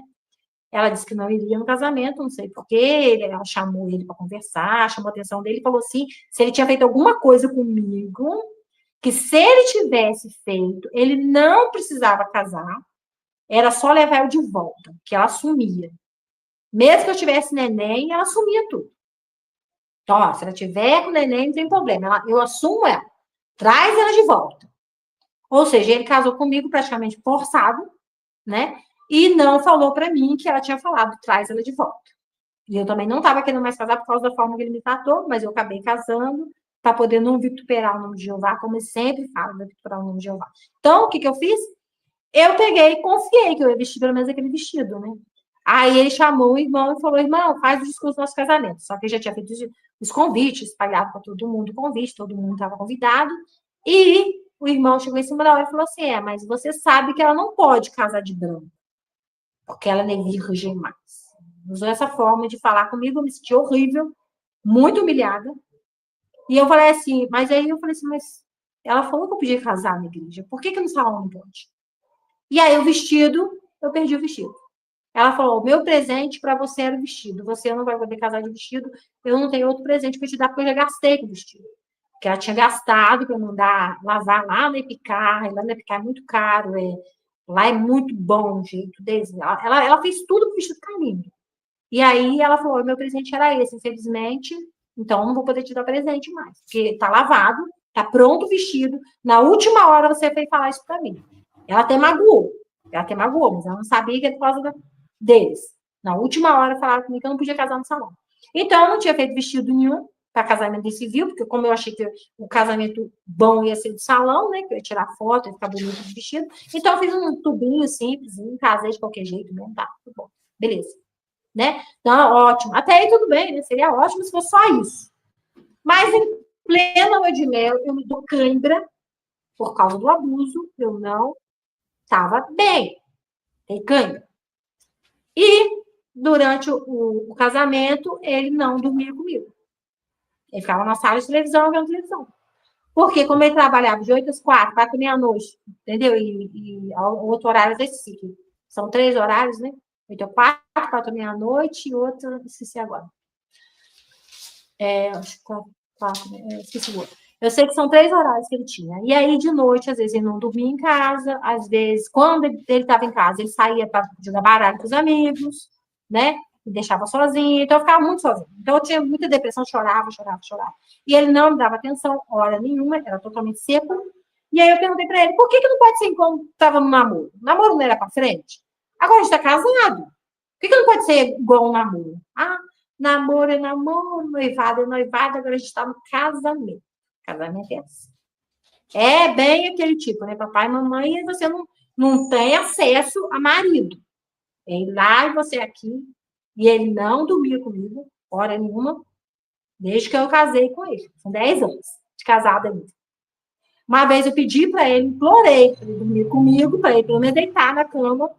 E ele pegou, eu acabei chorando, deitando no chão também. Falei, também não vou deitar no chão, não vou deitar na cama também. Aí ele me pegou no colo com força, sacou na cama com força, agarrou no meu pescoço, quebrou a cama.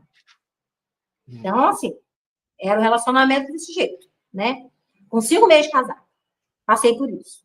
E aí vai contar para os anciãos. Os anciãos sempre falam, ai, mas a gente não pode fazer nada, a gente não pode fazer nada.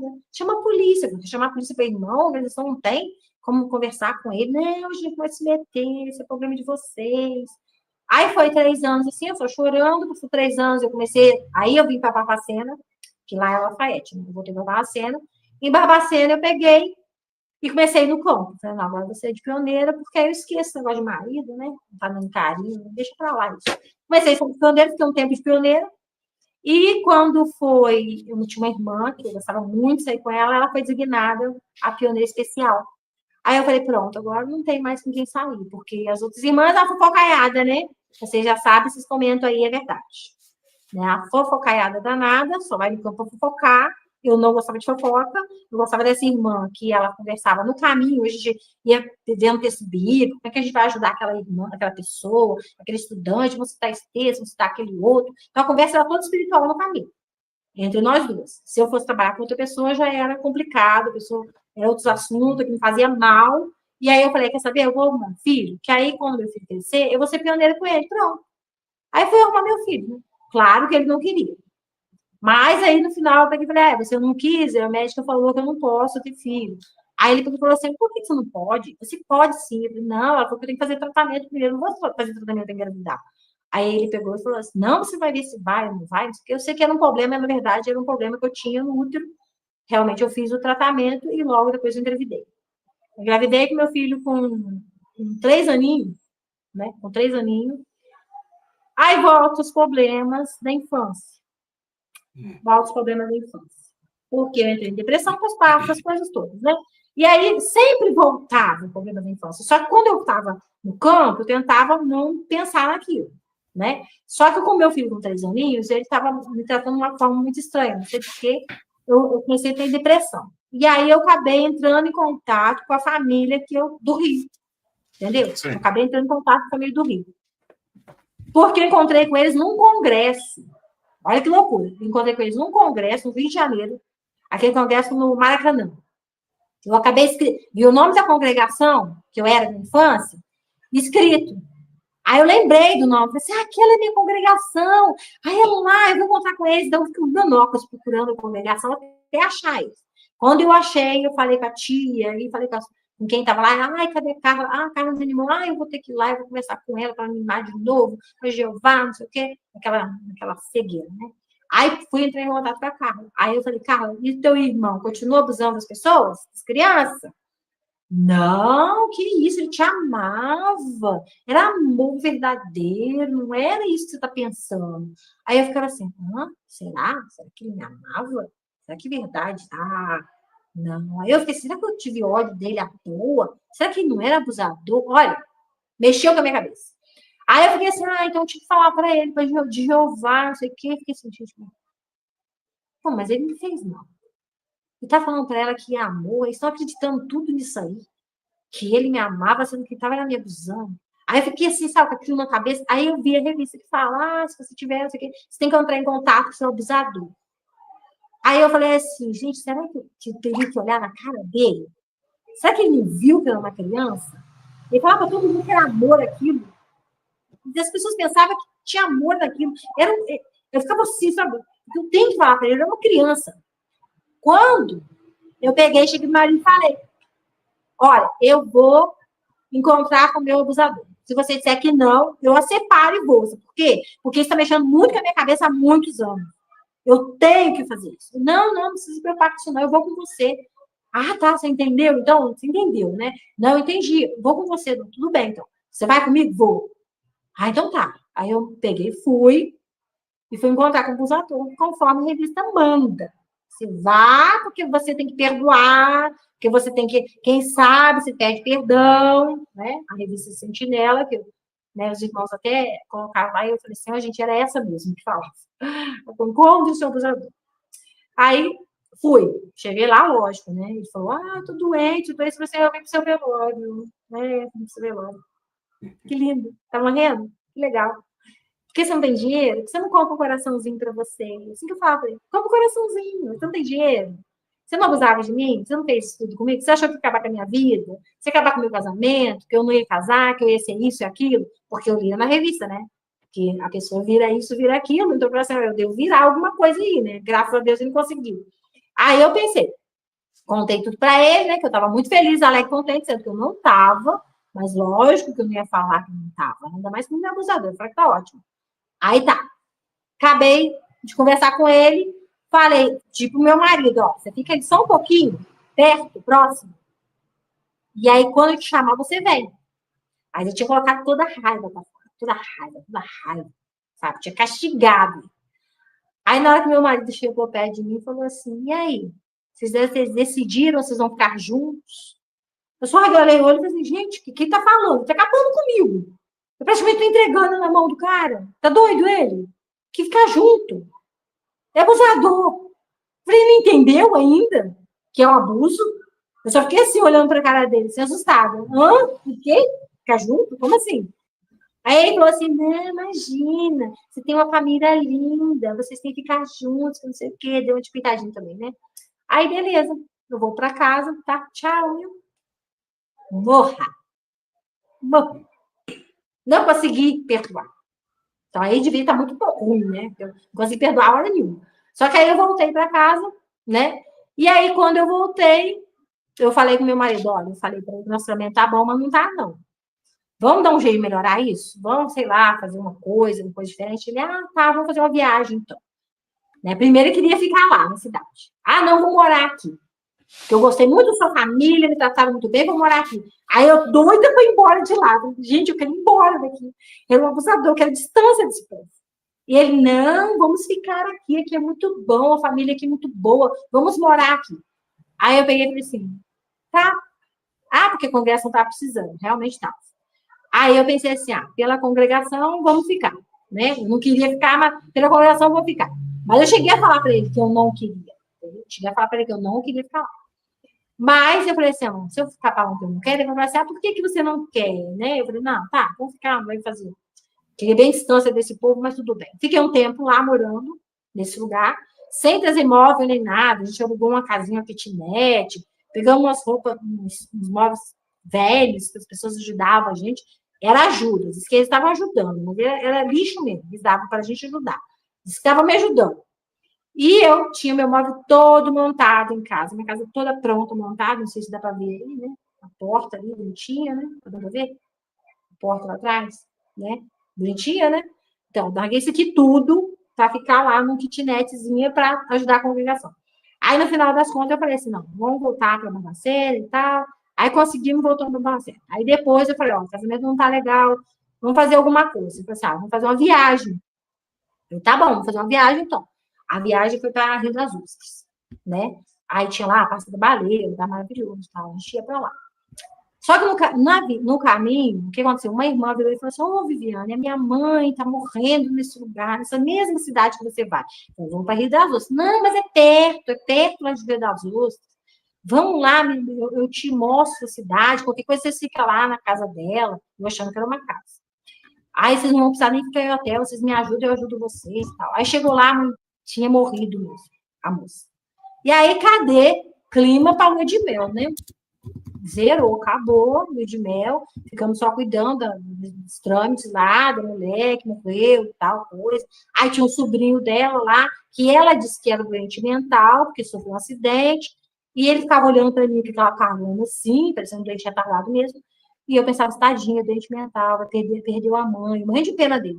Nossa, perdeu a mãe, cara, o que vai ser desse homem? Doente mental, porque você, sabe, com a pena, sabe? Aí o que aconteceu? Ela pegou, trouxe para casa dela o sobrinho, né? O tal do rapazinho. Que não era novo, não, mas parecia novo pela que disse que sofreu um acidente, né? Bateu cabeça, então ele era meio assim, estranho.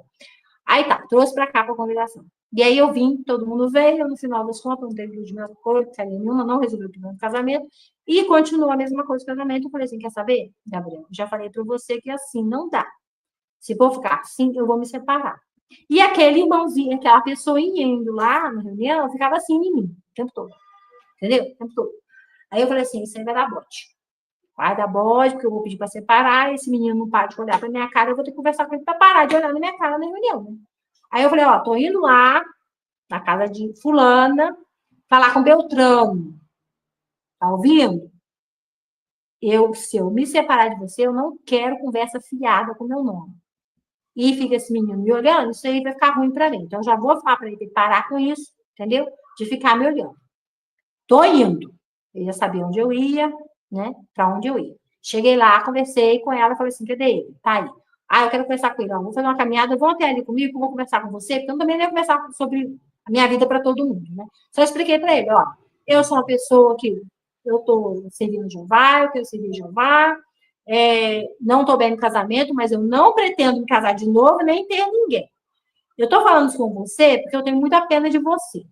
E você fica me olhando, isso não é legal, entendeu? O coração pode pensar mal de mim, então você fica no seu cantinho, entendeu? Não tenta me procurar depois que me separar também, que isso não vai acontecer, eu não quero nada, entendeu? De casamento com ninguém.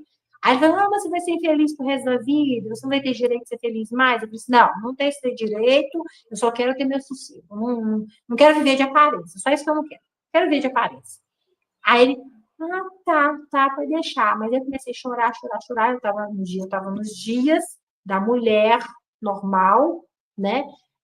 Passando muito mal, com muita cólica, com muito refluxo, entendeu? Então, sentei na rua, numa beira de rua, e danei a chorar, passando mal, com aquele refluxo, passando mal, quase desmaiando. E aí eles falaram: não, vou sentar aqui com você, não vou deixar você sozinho aqui, não. Porque você não pode ficar aqui sozinho, que você está passando mal. A hora que você melhorar, eu vou e te levo em casa. Eu falei: tá bom. Aí eu peguei, fui andando. Aí ele falou assim: olha, você quer ir para casa mesmo? Eu falei assim: já sei, vou na casa de uma amiga minha. Vou ficar lá na casa de uma amiga minha, que é aqui perto. Aí ele foi e me levou na porta da casa dela e eu falei com ela: ó, fulano de tal, assim, tá conversando comigo. Ela: Viviane, os irmãos vão pensar mal de você. Eu falei: pensar mal o quê? Eu não fiz nada. Ela: não, mas eles vão pensar que não sei o quê, que não sei o quê. Pensar mal de quê, minha filha? Eu tô justamente falando para eles isso. Não, eu não sei, que agora eu tô vendo umas coisas ruins aqui na minha cabeça, que eu sei o quê. Eu falei: não, eu só me trouxe porque eu tô passando mal. Aí ela pegou e falou assim, não, que eu sei o que. Eu falei, não, liga aí pro Gabriel, manda ele vir me buscar aqui. Ele já sabe que eu tava conversando com fulano. Entendeu? Ele já sabia que eu tava conversando com fulano. Ah, então tá. Ele sabia? Claro que sabia. Ah, então tá bom. Me buscou lá, me levou pra casa, tudo bem. Aí começou a fiar.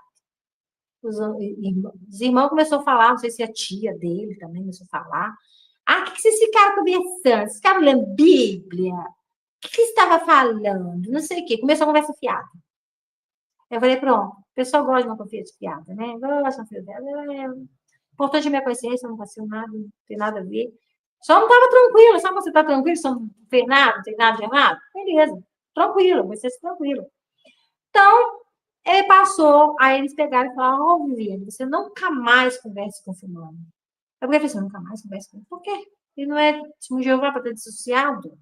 Não estou entendendo. Por que nunca conversar com fulano? Não porque você conversa com ele, isso e aquilo. Eu falei, ah, tá, aham. Estou muito preocupada com isso. Quer dizer, o menino tem problema psiquiátrico, entendeu? É um coitado. E eu vou ter que deixar ele mais pior ainda, né? Humilhar o rapaz. Por causa da cabeça deixa eu te cortar um momento. Eu tenho visto aqui muitos comentários no chat, onde as pessoas, né, demonstram certa preocupação por teus traumas, né? Se nota, é evidente que toda essa história, né, foi muito traumática. Parece que você, ao contar a história, essa é a minha impressão, é como se você estivesse revivendo tudo outra vez, porque parece que você conta como se tivesse sido ontem. Isso é um indício de um dano severo psicológico. Alguns pergunta para ela se ela é feliz hoje. Outros perguntam, será que você poderá um dia superar isso que aconteceu com você? Porque eu vejo que se nós ficarmos aqui, você contará, né, toda a história que te machuca, na verdade, porque contar outra vez é reviver o assunto. Você fez menção, e tem pessoas aqui que não entenderam, teve uma pessoa que perguntou assim, o quê? Procurar o abusador para pedir reconciliação com o abusador? A organização manda isso? Então, como nós estamos a 1h30, né? E você está podendo contar aqui a tua história. Talvez nós tenhamos que fazer parte 2, porque aqui na Espanha já são... Nossa, esse é o final, é o pedacinho final. É o pedacinho final da minha história na organização. Porque isso, aí já contou, né? Você já imaginou o que aconteceu e aí tiraram da organização. Sim, nós estamos lá... Foi assim que acabou. Aqui na Espanha são as 10 para as 11 da noite. Eu queria, antes de você continuar com o teu relato, eu queria, né? Eu pus aí um link na descrição do canal e eu quero mostrar para a pessoa que fez a pergunta se a organização incentiva e tenta passar o pano para o abusador, né? Então, eu quero mostrar para vocês, para a gente poder deixar a Viviane respirar um pouco. Eu vou compartilhar com vocês essa informação. Olha, é uma informação de uma sentinela. É uma informação da sentinela. Um momentinho, Viviane. Aqui, ó. A Sentinela é de 1995, 1 de novembro, páginas 25 a 29. O tema é Consolo para o Espírito Abatido. Aqui está falando de recordações reprimidas de abusos.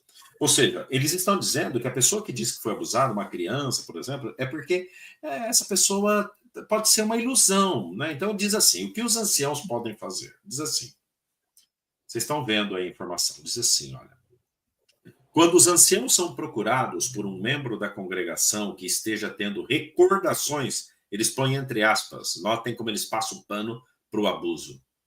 Recordações repentinas e vívidas ou recordações reprimidas de algum abuso sexual que tenha sofrido, em geral, dois deles ficam incumbidos de ajudá-lo. Com toda bondade, esses anciãos devem incentivar a pessoa aflita a se concentrar primeiro em denunciar na polícia, não, em lidar com o sofrimento emocional. O nome de quaisquer molestadores de que essa pessoa se lembre devem ser mantidos em sigilo. Essa é a organização verdadeira. Absoluto. Sigilo absoluto. A tarefa primária dos anciãos é atuar como pastores. É bom que tomem o cuidado especial de revestir-se das ternas afeições de compaixão, benignidade, humildade mental, brandura e longanimidade. E sem vergonhice, né? Que é o que eles são. É bom também que escutem os aflitos com muita bondade e os consolem com as escrituras, cujas palavras podem restabelecer-lhes o ânimo. Algumas pessoas que sofrem, notem isso, algumas pessoas que sofrem com dolorosas recordações, e põe entre aspas essas recordações, são gratas a anciãos que a visitam regularmente ou que lhes telefonam para saber como estão passando. Esses contatos não precisam ser demorados, mas mostram que a organização de Jeová se importa com essas pessoas. Ah, sim, e tapando o abusador, né? Algo que pode ajudar a pessoa aflita a recobrar boa parcela de equilíbrio emocional, ou seja, a pessoa é que é o problema, o abusado é que é o problema, viu?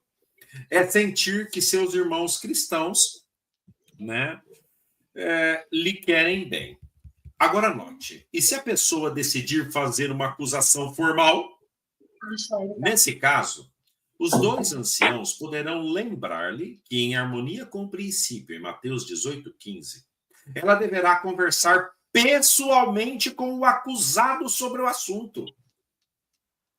Se não estiver em condições emocionais de confrontar o acusado, ou seja, a pessoa abusada tem que ir falar com o abusador.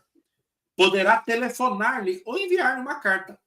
Assim, ele tem a oportunidade de defender-se da acusação perante Jeová e pode até apresentar evidências de que é impossível que tenha cometido o abuso de que é acusado.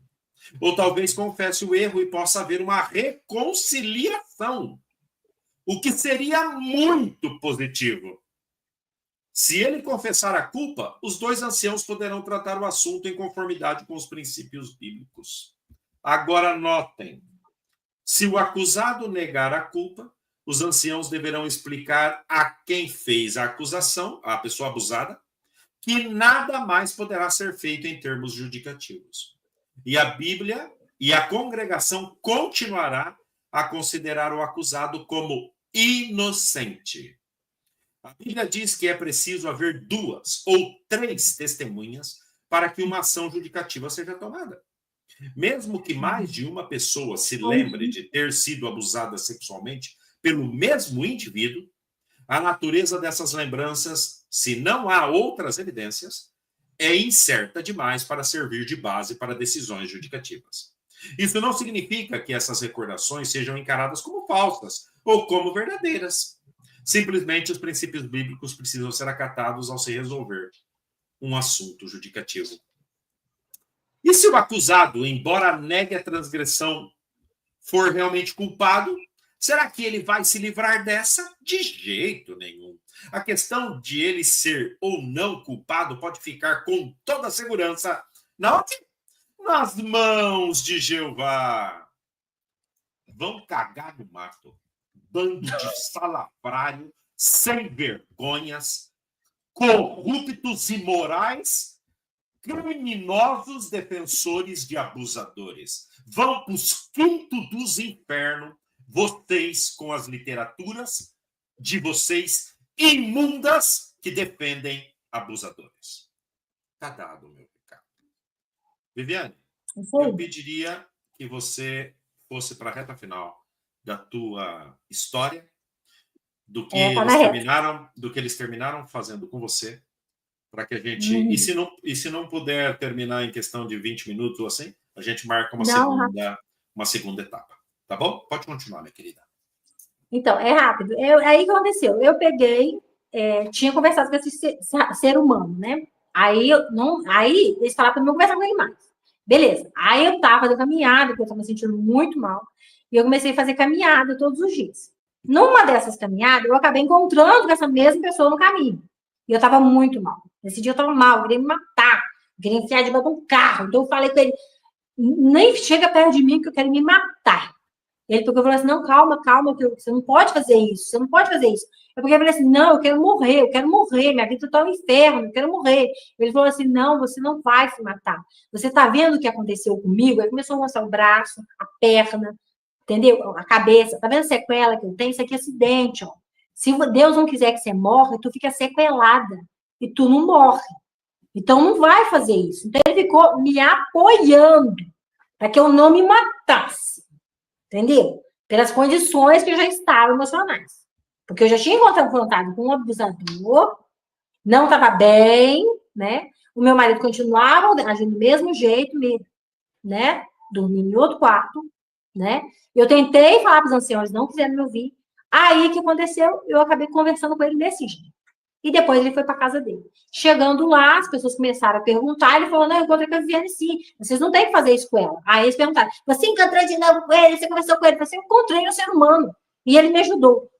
Só que aconteceu, eles pegaram, eu peguei e falei assim, quer saber, Gabi? Eu vou lá conversar, mas que ele vai embora, que aí a tia dele ligou com ele, falou que ele tinha que ir embora pro Rio, porque ele encontrou comigo, que ele falou comigo, que não tinha falado comigo. Eu falei assim, gente, esse pessoal é louco. O homem é doido, tem problema, a gente não pode desfazer da pessoa que tem problema. Ele é doido, entendeu? Mas ele tinha problema. Então, a gente tem que ajudar as pessoas, não é simplesmente humilhar, entendeu? Daqui a pouco ele queria me matar, mas ele me ajudou, ele foi o que mais me ajudou, entendeu? E ele nem é testemunho de Jeová, foi o que mais tentou me ajudar. Aí, moral da história, ele pegou, viu que eu conversei com ele. Aí eu peguei e fui com ele, falei assim, ó, vou lá, eu vou chamar ele, vou levar ele na casa dos anciãos, que não tem nada de conversar fiado, não. Eu vou falar com ele na frente dos anciãos. E fui. Cheguei lá, sentei, chamei, ninguém atendeu, comecei a chorar na porta, sentei no chão, comecei a chorar. E aí uma pessoa falou assim, você tá chamando assim, nessa casa? Eu falei, tô. Aí ele falou, você sabe que hora aquele moço que saiu, que hora que ele volta? Ele falou assim, não, ele tava lá em cima te olhando. Eu falei, hã? Ele tava olhando pra vocês sentados aí, lá em cima, lá, e entrou pra dentro. Eu falei, por que não atendeu então, se ele viu eu? Não entendi. Aí eu bati de novo, ele falou assim, espera aí que só vai ser, só depois que fulano de tal chegar aqui que nós vamos conversar. Eu peguei, esperei fulano de tal chegar lá e eu fiquei explicando para ele, olha, eu estou conversando com esse indivíduo aqui, não tenho nada desse indivíduo, pelo amor de Deus, ele só me ajudou, porque eu estava mal, não sei o que, eu fui tentar falar. Antes de eu tentar abrir a boca, ele já me humilhou, falou que meu marido não fazia o que eu estava falando. Não, ele não faz, ele faz a mão, ele faz isso aqui, não sei, quer dizer, passa a mão em merda minha, né? Aí eu falei, você quer saber de uma coisa? Então fica você com reunião, com o Gabriel, com o fulano de tal, com quem você quiser. E eu vou sair disso. Me tira dessa coisa, então. Já que é assim que vocês não confiam em mim, o que eu tô fazendo lá? Aí, lógico que eu não pedi essa associação, lógico que eu não estava bem.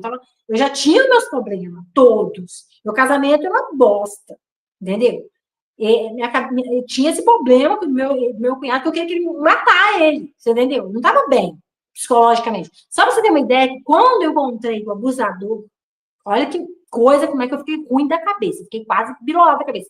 Eu peguei um cordão que eu usava na época, você usava muito cordão grande, e eu peguei um relógio que eu ganhei no dia que eu casei com ele, me deu um reloginho bonitinho, eu pendurei o relógio de pulso no cordão. E saía com aquilo na rua, mostrando para os outros que aquilo ali era a bênção de Jeová, que eu tinha me casado, aquilo era a confirmação, que já tinha 10 anos que eu estava casada. Que essa confirmação que Deus me deu uma família, não sei o quê. Eu fazia isso, sabe? Eu saía louca pela rua, eu estava ficando louca. Eu já estava ficando louca. Eu não estava bem. Você entende? Eu não estava bem. E aí passei por tudo isso e eles já me humilhando de novo. Eu falei assim, mas o que é isso? Estou me tratando como se eu tivesse cometido um adultério. O que é isso? Que adultério que eu estou cometendo? O que eu fiz? Fiquei assim, saí que nem louca pela rua. Aí cheguei em casa, eu falei com ele, olha, eu fui lá conversar com o Marquinhos, isso e aquilo, fulano de tal, e coisa assim, assim. Aí ele falou assim, que mandou se dar bola para ele? Eu falei, o quê? Você também? Você sabe o que aconteceu, você sabe de tudo, você está fazendo isso comigo. Quer saber de uma coisa? Fica com a tua casa, fica com tudo. Aí eu larguei seguir tudo. Larguei tudo, fui embora. Sumi, mandei eles casa, mandei tudo. E chegando lá, eu falei assim, aqui, vocês não falaram que eu fiz isso? Aí agora eu fiz, tá? Tchau. Tá feito? Pode desassociar aí. Tudo com a cabeça ruim. Tudo com a cabeça ruim. Quer dizer, hora nenhuma eu recebi ajuda. Hora nenhuma eles vieram na minha casa com problema no meu casamento desde cedo. Desde que eu casei, eu tinha problema no casamento. Ninguém nunca me ajudou. Ninguém. Então, esquece. Ajudar órfãos e viúvas não ajudam. Família, eles não ajudam. Membros da família, mulher que sofrendo, não ajudam. Não tem conselho, não tem nada. Esquece. Entendeu? Então, eu fiquei jovem, sozinha, a minha adolescência, minha infância, né? Primeiro, pequena, sofrendo. Depois, jovem, sofrendo. Depois, adulta, casada. Eu falei, pronto, agora acabou. Agora acabou de completar tudo. Acabou meu casamento, acabou tudo. Então, jogou tudo assim. Ele jogou tudo pro alto, porque falaram assim com ele. Eu não aceitei isso, essa humilhação. Eu falei assim, não, agora eu não aceito humilhação, não. Não vou dizer que eu fiz uma coisa que eu não fiz. Para agradar senhor fulano. Você entendeu? Falei, fica aí vocês com o que vocês quiserem, com as religiões de vocês, que eu não aceito isso. Mas eu continuava amando Jeová, achava que a religião era verdadeira, só pensava que o problema era o ancião que fez comigo. É imperfeição humana. Aí eu, né, passei, quando eu tentei separar, eu fui para Juiz de Fora, o ancião de lá era bonzinho, me tratava bem, tentou me voltar, mas ele falou, infelizmente, vem só o fulano que desassociou, pode te voltar. E o fulano não aceita te voltar. Entendeu? Então, eu fiquei frequentando, humilhada, sabendo que eu não ia voltar, que ninguém ia voltar. Até que eu acabei desistindo de voltar, porque eu sabia que eles não iam voltar, a minha casa era aqui. E se eu não voltasse para a minha casa, eu ia perder essa casa, porque ela é usufruto, eu não podia ter abandonado a minha casa.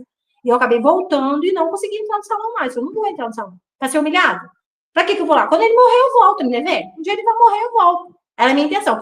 Graças a Deus, agora eu agradeço ao quadro, né, a voz que não fala, e a outros dissidentes que fazem essas lives, eu tenho que agradecer, porque eu acabei sem querer caindo de paraquedas aqui e vendo as lives dos irmãos e acordando. Opa, peraí, deixa eu ver se eu estou enxergando mesmo onde que eu estava, né? Aí eu li de novo a revista, falei, gente, olha, essa revista então é crime, não pode fazer isso. O que o irmão falou aí, leu aí, né? Essa mesma. E aí eu falei, gente, eu fiz isso mesmo, eu fiz o que eles mandavam. E aí eu descobri que aquele rapazinho que eles falavam que eu estava andando com ele, eu pensava que era isso, tá? Eu achava que eu estava andando naquele dia a pé na rua com ele, que era o motivo dele estar me agredindo. Não, esse rapazinho falou para mim, Adriane, eles falaram comigo que você foi atrás do seu cunhado no Rio. Eu falei, peraí. Então eles estão me acusando por causa do meu cunhado. Sabe? Eu falei, gente, peraí. Aquilo foi um abuso. Eles estão me acusando de quê? Sabe? Então, eles chegaram a falar para esse rapaz isso, que tinha ido atrás do meu cunhado. Não falaram atrás do meu abusador. Você entendeu? É como se eu tivesse um caso com ele. Então, é um absurdo isso. Né? Gente, é um absurdo. Eles não têm qualificação nenhuma para cuidar de abusados, de vítimas. Ali não tem psicólogo. Eles não têm conhecimento psicológico para isso. Acabou. Nós acabamos de ver isso na revista que acabamos de ler, né? Olha, eu estou colocando o link da revista aí, é a Sentinela de 1995, 1/11, o tema, porque tem vários temas, a hora que você clicar vai aparecer vários temas, o tema é consolo, né, para o espírito abatido. Consolo para o espírito abatido. Então você entra aí, né, e você vai encontrar todas essas barbaridades desta organização. Né? Você poderá confrontar, né, a qualquer testemunho de Jeová que diga que eles não fazem isso, porque essa revista é uma prova evidente de que eles passavam o pano para abusador e orientavam que a pessoa abusada fizesse as pazes com o abusador. É isso que eles faziam. Foi isso que acabou com o meu casamento. Eu segui o exemplo da revista. Acabou com o meu casamento. Pois isso, essa é a história de Viviane, que com certeza, se ela pudesse, ela contaria ainda muito mais. Eu agradeço muito que você tenha feito esse sacrifício de reviver tudo isso, que não deve ser fácil. E não é de agrado de ninguém escutar isso. Eu escuto isso e me toca. Mas tem que avisar, né? Tem que avisar para as pessoas, não tem que avisar. Me toca profundamente, né? A fibra, né? Eu digo, me toca a fibra, porque eu sempre digo aqui, né? Ontem mesmo eu disse, eu sou contra a violência, absolutamente contra a violência. E para mim, o abuso, principalmente, né, qualquer tipo de abuso, mas especialmente os de crianças ou menores, para mim é a violência mais suja e imunda que existe. Para mim, neste caso, eu sou afortunado, embora seja contra a violência, eu sou um afortunado de que nenhum dos meus filhos passou por isso, porque se passasse, então, seria talvez a única ocasião que eu não sei o que faria com o abusador. Então, esse canal e eu, né, repudio totalmente a esta atitude repugnante dos abusadores. Repugnante, nojenta e imunda, da qual esta organização das Testemunhas de Jeová, durante décadas, ocultou dentro dos seus arquivos abusadores, sem denunciá-los à polícia. E isso agora está saindo à luz, tanto na Dinamarca, como na Austrália, como na Finlândia, como em muitos países, né? Nova Zelândia. Na Nova Zelândia, na Holanda. Em muitos países por aí, eles estão sendo expostos. E então, a coisa está ficando realmente feia para vocês. Feia não, está ficando como tem que ficar. Tem que ser exposta mesmo a sua sujeira. Torre de Vigia, líderes imundos das Testemunhas de Jeová. Essa revista de 95 é a maior sujeira escrota que eu já vi na minha vida. Então, sinto muito para aqueles que ainda continuam acreditando que esta máfia sectária é uma suposta religião verdadeira. Vocês estão fazendo papel de ridículos já aí dentro. Deus me livre.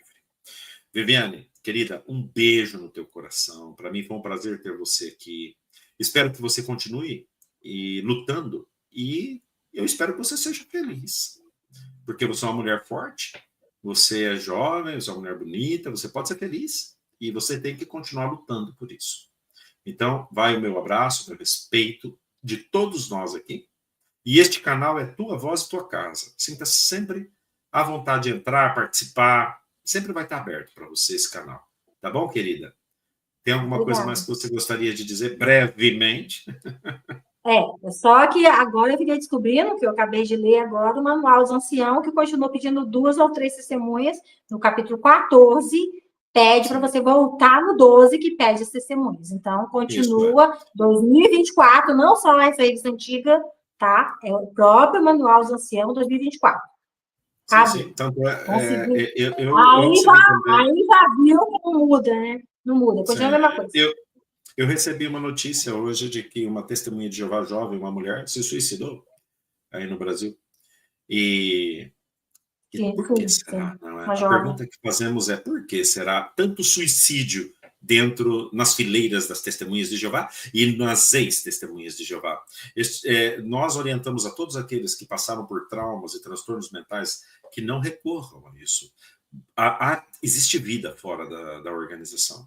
Se apegue à tua vida, seja feliz, esqueça desta organização e tente. Quando eu digo esqueça, não é no sentido, porque esquecer é impossível, é no sentido de ponha um ponto final, embora você vai continuar lembrando, mas comece uma vida nova. Faça isso. Porque esta organização é destruidora de vidas, de sonhos e ilusões e pensamentos e de projetos de vida. Destruidora de famílias. E, muitas vezes, destruidora da verdade. Embora eles se chamam verdade. Uma calúnia, uma aberração, um vitupério, se chamarem verdade. Só tem um que é verdade, João 14,6, onde Cristo disse, eu sou o caminho, a verdade e a vida. E ninguém pode ir ao Pai senão por ele. E você quer a religião verdadeira? Tiago 1,27. Ajude os órfãos e as viúvas na sua tribulação. Essa é a adoração pura e aceitável aos olhos do Criador. Criador verdadeiro, não esse Jeová satânico aí, não. Assim que a todos vocês, Viviane incluída, um beijo enorme no coração de todos. Eu nem vou ler comentários porque já é tarde, que eu nem jantei ainda. Quero desejar a todos vocês um feliz dia, noite, né? Feliz começo de noite. Que a paz e o pensamento positivo dominem os nossos corações. Viviane, eu desejo toda a felicidade do mundo para você. Obrigada. Espero realmente que você seja feliz, de coração. E a todos que estão aqui, esta é a tua casa. Para todos os que são verdadeiramente vítimas. Para todos os que fazem um ativismo puro, verdadeiro, para ajudar outros. Cada vez mais, quanto mais cresce o ativismo, assim como existem charlatães dentro das testemunhas de Jeová, também pode haver charlatães que tentem estragar o nosso trabalho, como muitos estavam nesse chat aqui hoje, e foram eliminados já. Assim que façamos, né, da nossa vida um instrumento de ajuda, a você em primeiro lugar, também a outros. Lembre-se, se a dor do próximo não te afeta, então quem precisa de ajuda é você. Eu me sinto querido e amado por vocês, por isso eu peço que vocês se sintam também queridos e amados por mim. Receba o meu abraço, o meu carinho e um beijo enorme no teu coração. E essa música que eu vou pôr agora aqui no final, eu dedico a você, Viviane, e a todos os sofredores mais vencedores da fé. Obrigado, Maurício Mendes, pela composição dessa música, que vai dedicada a Viviane em primeiro lugar e a todos vocês que sofrem as consequências de um dia ter pertencido a esta seita diabólica, destruidora de vidas e famílias, chamada Testemunhas de Jeová. Vai o meu repúdio aos seus líderes sectários e mafiosos. Um beijo no teu coração e até a próxima live, que será amanhã. Tchau, tchau. Um beijinho. Fiquem com a música que eu dedico aí, né, a Viviane, que é uma música que agora sim, Viviane, você pode respirar.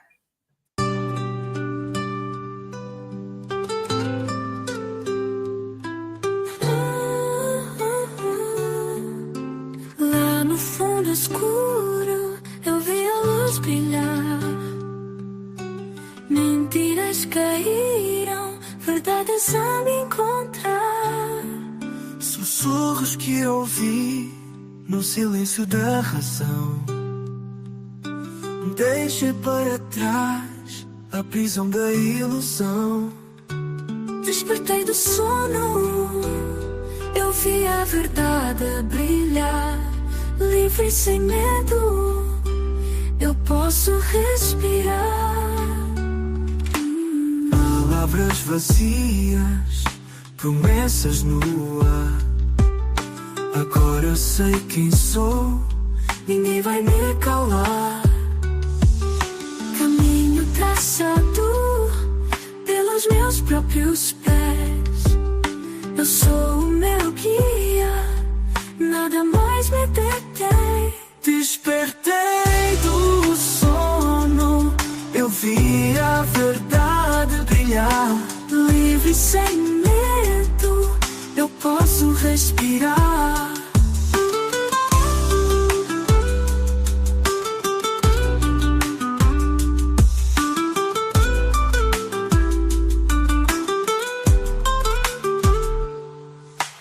Palavras vazias, promessas no ar. Agora sei quem sou, Ninguém vai me calar. Caminho traçado pelos meus próprios pés. Eu sou o meu guia, nada mais me detém. despertei do sono, eu vi a verdade brilhar. Livre sem medo, eu posso respirar.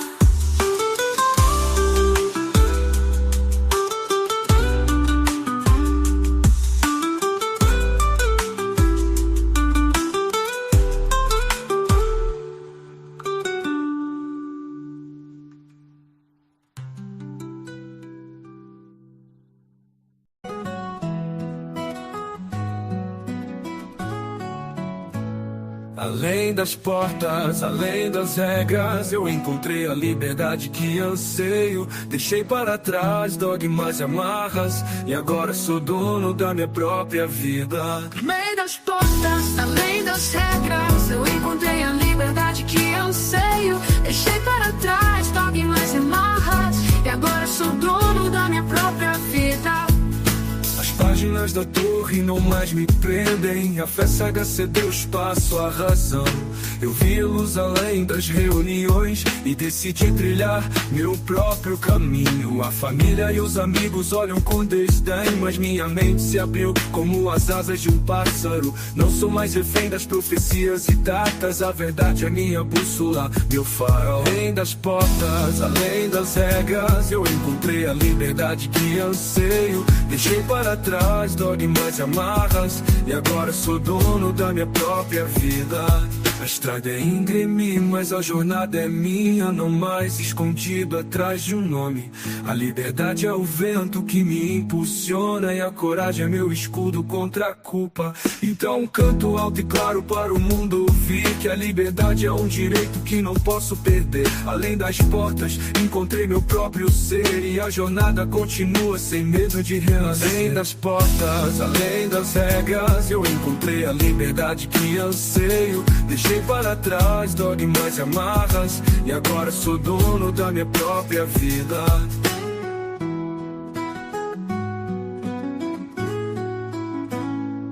Além das portas, além das regras, eu encontrei a liberdade que anseio. Deixei para trás dogmas e amarras, e agora sou dono da minha própria vida. Além das portas, além das regras, eu encontrei a liberdade que anseio. Deixei para trás dogmas e amarras, e agora sou dono da minha própria vida.